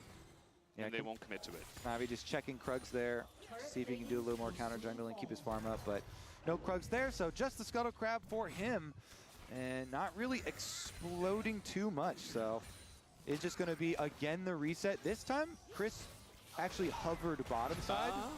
Vâng, thanh tẩy cực kỳ lẹ của Khalid.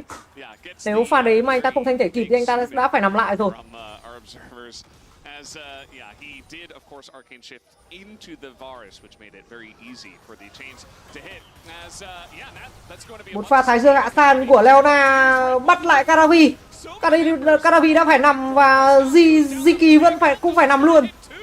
Không, anh ta có một lớp giáp ảo, anh ta book được và anh ta không nằm. Nhưng mà rất đáng tiếc cho Taga đã phải nằm rồi.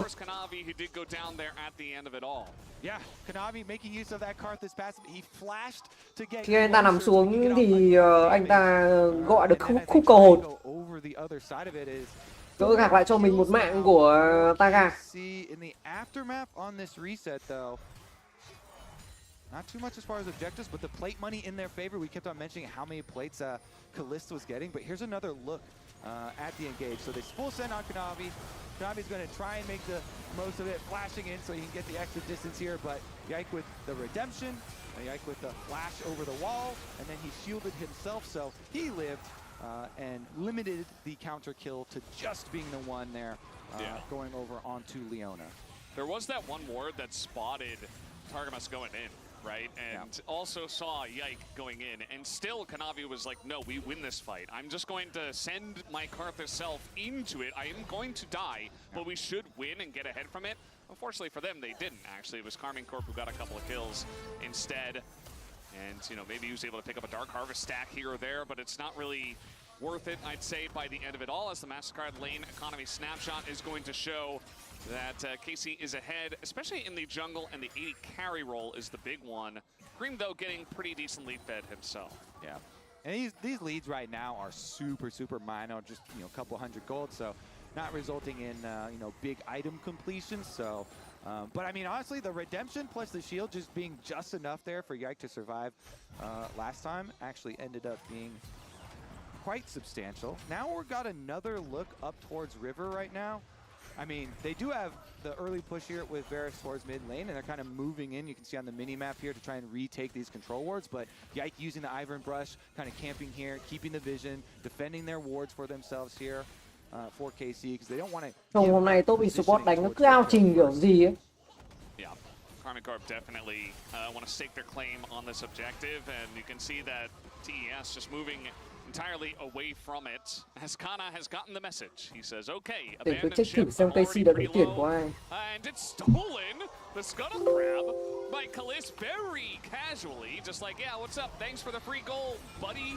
Dude, he's been getting gold all over the map this game, as we have a little bit of a scuffle on that side, but in the end, it's still going to be bottom tower solo gold for the Corki there, for the local gold, plus their dragon. Đây đúng rồi. Cái gì là đội tuyển của Pháp à? Hôm qua tôi nghe anh Hoàng Luân nói vậy mà.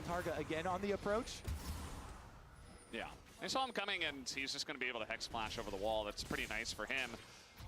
Cream did get a full turret in bot, so he once again is the one guy. You could say that 369 also doing pretty well for himself. Kana's had to deal with Corki for the last couple of minutes, so not very good for him. But now we see Vladdy's going to pick up a turret by himself. 369 has to match, and the Rift Herald that was taken, this objective, the tempo in mid is going to be huge. They should be able to take down this mid-tier 1. It's very close. They don't stick around for that final hit. But, I mean, that's basically standing on khá là lời cho KC anh em ạ. Và vì đã rút kinh nghiệm rồi. Anh ta đã không đưa đầu lên để anh ta gọi là check sai nữa rồi. Phía bên này Kana có chạy được không? Anh ta về được. Còn vừa là trên này thì sao? Multiple picks and stuff, and in this game again he started out with some really good individual plays on the Ivern, and it transitioned so well into the team fight. Trong tay của Khalid này đang đánh rất là cháy. Ziki cũng vậy, anh ta đang có mạng hạ gục là 202. Will be available here already on the kind of earlier timers since the items for the support items are so much cheaper. Hai top lane thì chênh lệch chỉ số farm cũng không đáng kể. They're cheaper. It's just a very accelerated Ivern, which is fun to look at. We'll see what third item he does want to go for. And getting very close to the 2-item power spike are both the Ezreal and the Corki in this game. I would assume that both teams are going to say top esports because they're top esports. I don't know if they can feel that they're slightly behind. They might just say, we've got this Corki, we feel strong, we're going to send it, you know, that's what they do. Whereas on the side of Karmine Corp, I think they absolutely should fight around this big power spike for Kalist. Yeah, it's going to be interesting to see because Crisp here on the rel has potential to have such an explosive engage for TES that they're able to roll over, but if you kind of make the fight long and delay there with the Ivern on your team with enough pad on the defense, then they should be able to kind of handle it and then turn around the fight as it goes on. But currently need to handle that side lane again, so they send Kana on up to the top side. Kana, with both summoners available, will be able to react to any sort of TES aggression. Yeah, definitely a much slower game compared to the ones we've had today, especially comparing to that first series, which was very fast for all the wrong and also right reasons. I mean, we had a Zed and a Vladimir in that series. Depends on perspective, I guess. Depends on perspective, yeah. If you're a Humble Life Esports fan, you really enjoyed that series. It was very fast. This one is much slower. I wouldn't be surprised if the top esports coach is like, hey, take a breather, don't be so crazy, and just back off a little bit. Whereas for KC, you know, there wasn't that much pressure on them, but now they're on the cusp of beating top esports in a 2-0. Độ trận đấu diễn ra vẫn đang rất là bình thường, nhưng khả năng cao là KC sẽ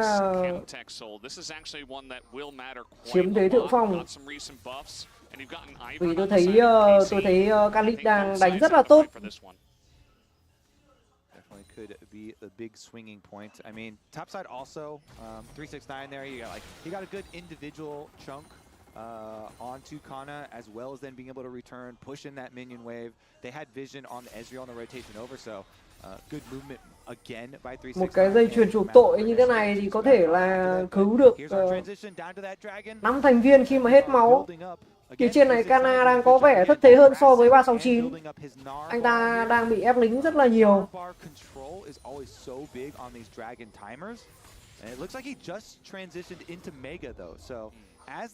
Con rồng nguyên tố tiếp theo. Con rồng 3 của cả con rồng thứ hai của cả hai đội. Và con rồng 3 của toàn bản đồ.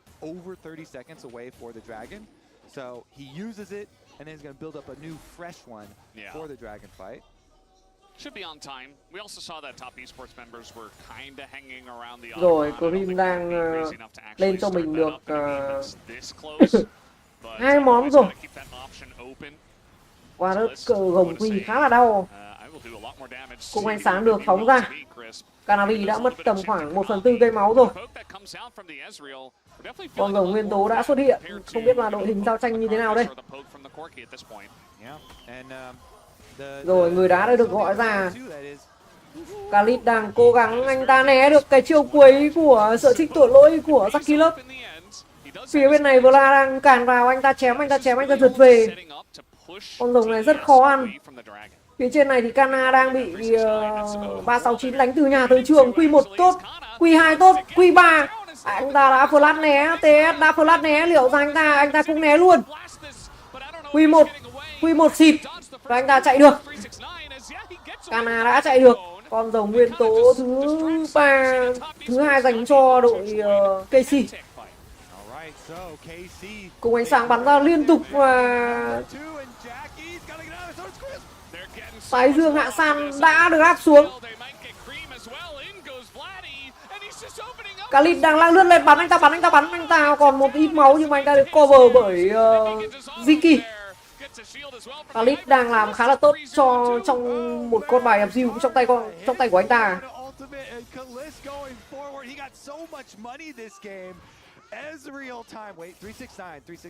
Phía bên này 369 đang cố gắng lên ném, liệu anh ta có chạy được không? Anh ta đã hết kill chạy rồi. Liệu rằng anh ta có chạy được không? Và đó là một pha solo kill đến từ vị trí của Vla. Một con dồn thần thánh. Tôi thì không thể tin được là Vla 369 có cái gì để gọi là lao lên pha đấy. Không có một cái cơ sở gì để lao lên pha đấy mà dùng một cái E hớ hênh như vậy và không có một kill gì để chạy. Anh em hãy xem lại Zeplay đi.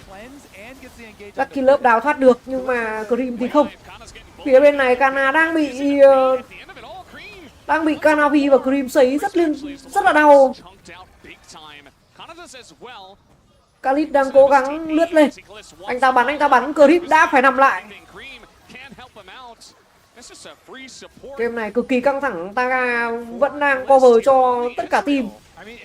Ta là một con bài tanker cực kỳ tanh, thêm cả quả book của Ziki nữa thì rất là khó để giao tranh được con Atakan này. Chốc và Gona của 369 đang chuẩn bị lên cùng một lúc. 4 đánh 5 liệu có thành công không? Canavi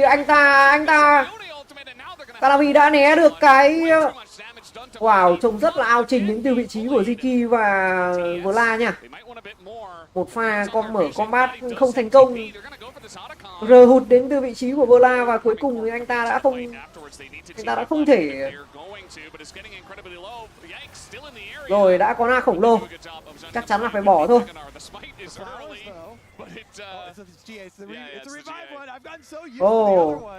Vẫn còn Atakan phàm ăn. Nhưng mà số mạng thì nó phải là ít hơn 15 mạng đúng không anh em? Ít hơn 15 mạng hay là bao nhiêu thì mới có Atakan phàm ăn nhỉ?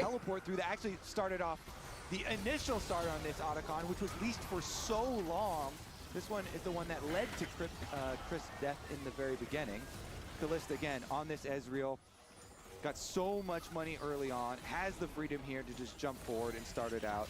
But KC end up shredding so much of their own armor and MR fighting this Otacon for so long. While Kanavi's like poking around, Jackie Love is poking around. Jackie Love has the shield cutting Serpent's Fang, by the way, in inventory, and this is the one where he finally got a nice little chunk there out of his ultimate, and he sidesteps Vladdy. So with those two chunks, they get a lot of space to kind of get their counter and pick up their GAs, but what can they do with the GAs now? You can see that the call was to fight into that choke, and I feel like that at first is a bit of a mistake, you know, just to go that deep. If Vladdy hits his ult onto one person, like maybe you get the one pick off, but they're already taking so much. As meanwhile, we got a 1v1 on the top side. Phía trên này Kana đang quẩy, anh ta quẩy và cuối cùng đã mất đi một bùa Atakan đến từ vị trí của Karim. Vẫn đang còn lại 4 bùa Atakan.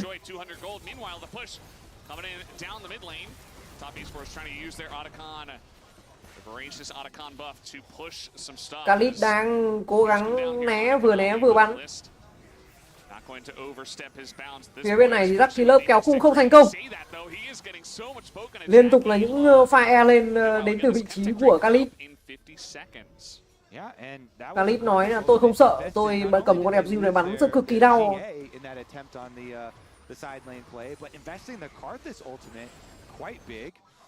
Of course, it is a bit later into the game, so we'll see the timing on that one coming right back. Liên tục là những pha rờ cung ánh sáng khó chịu đến từ vị trí của Khalid. Game này anh ta đánh rất là cháy. Kana thì có vẻ yếu thế nhưng mà anh ta vẫn cố gắng, anh ta vẫn làm được một cái gì đấy. At least trying to get the early tempo play by teleporting up to the top side, push those minions out and clear out all the vision and make KC react to them as Dragon is spawning. But they're going to keep the pressure on it. He TP'd up. They really want to use this. Well, they don't even have the Otacon buff anymore, so they're just. Và đây là một tình huống ép Baron đến từ vị trí của top Esport. Người đá đã được gọi ra. 369 đang bị cô lập, anh ta còn rất là ít máu. Liệu rằng con Baron này thì sao? Đánh hay đánh đi. Kanavi đã phải nằm lại. Người nằm lại tiếp theo đó là Creep. Con Baron sẽ được ăn cho Ziki. Một pha flash lên rồi và cuối cùng thì Jackie Love đã phải nằm. Vâng, và đó là một pha endgame, chắc chắn là endgame. Chắc chắn là endgame đến từ vị trí của KC. 25 giây của Baron, 25 giây. 20k, khả năng cao là 20k. Đây một pha replay. 369 chưa có dạng na khổng lồ mà đứng rất là hớ hênh và anh ta đã phải nằm lại cùng với Kanavi. À chưa, Kanavi nằm lại và anh ta mới kịp hóa khổng lồ.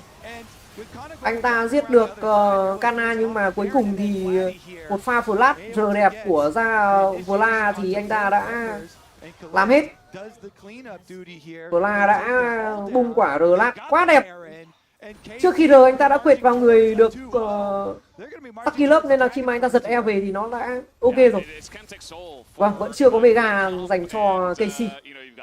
Liệu rằng anh ta đội tuyển KC có tận dụng được con Baron này trong vòng 3 phút đồng hồ hay không? Tôi hy vọng rằng con Baron này kết thúc ván đấu. Top Esport mà lại có thể thua được 2 trận thắng, 2 trận thông như thế này thì rất là thất vọng. Or not quite yet, actually. Bích tướng cực kỳ khó chịu đến từ vị trí của Casey. So that is going to be very close to the Chemtech Soul. Còn Baron đang được ép lên. Those dragons. Baron đang được dắt lên ở trụ 2. Nếu pha này mà đánh thì có thể là thua. Taga di chuyển lỗi nhưng mà anh ta có cơ sở. Nào. As now the solar flag comes down, but look at the poke right now from the Ezreal. He's just gigantic at this point. Level 16 is Kalist. Cái R của Leona là Thái Dương Hạ San đúng không anh em? Phía này Vla đang bào cho mình cái trụ giữa. 4 thành viên đang ở dưới trụ bot thế này. Vla đi tha hồ mà farm anh em ạ. Vla đi tha hồ lấy tài nguyên thôi. Tầm này anh ta mạnh quá rồi. Anh ta cầm con zone 300 CS 40. Lượng đồ như này cung ánh sáng được bật ra rất là khó chịu. Liệu rằng có một pha đánh nhau hay không?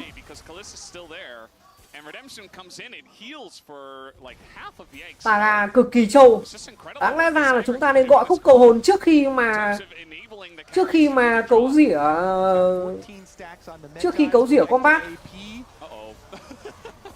Canavi đứng back về một pha cực kỳ hớ hênh và cuối cùng một pha gom được 2 người. Rồi ván đấu này sẽ kết thúc thôi. Green flash nhưng mà anh ta đã bị chiến binh tận thế của Kana lướt lên, dọa cho sợ chết luôn, không kịp bổ luôn mà. Vâng, đó là 2-0 trắng cho cuối cùng Canavi làm gì vậy? Anh ta ăn mạng support và anh ta đã phải nằm lại luôn.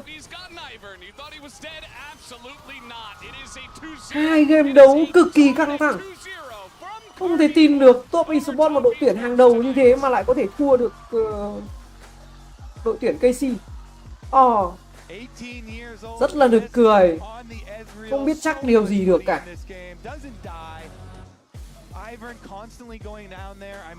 Tôi đánh giá top eSports là cũng gọi là ghê lắm ấy. Thì chắc là do tôi sai rồi.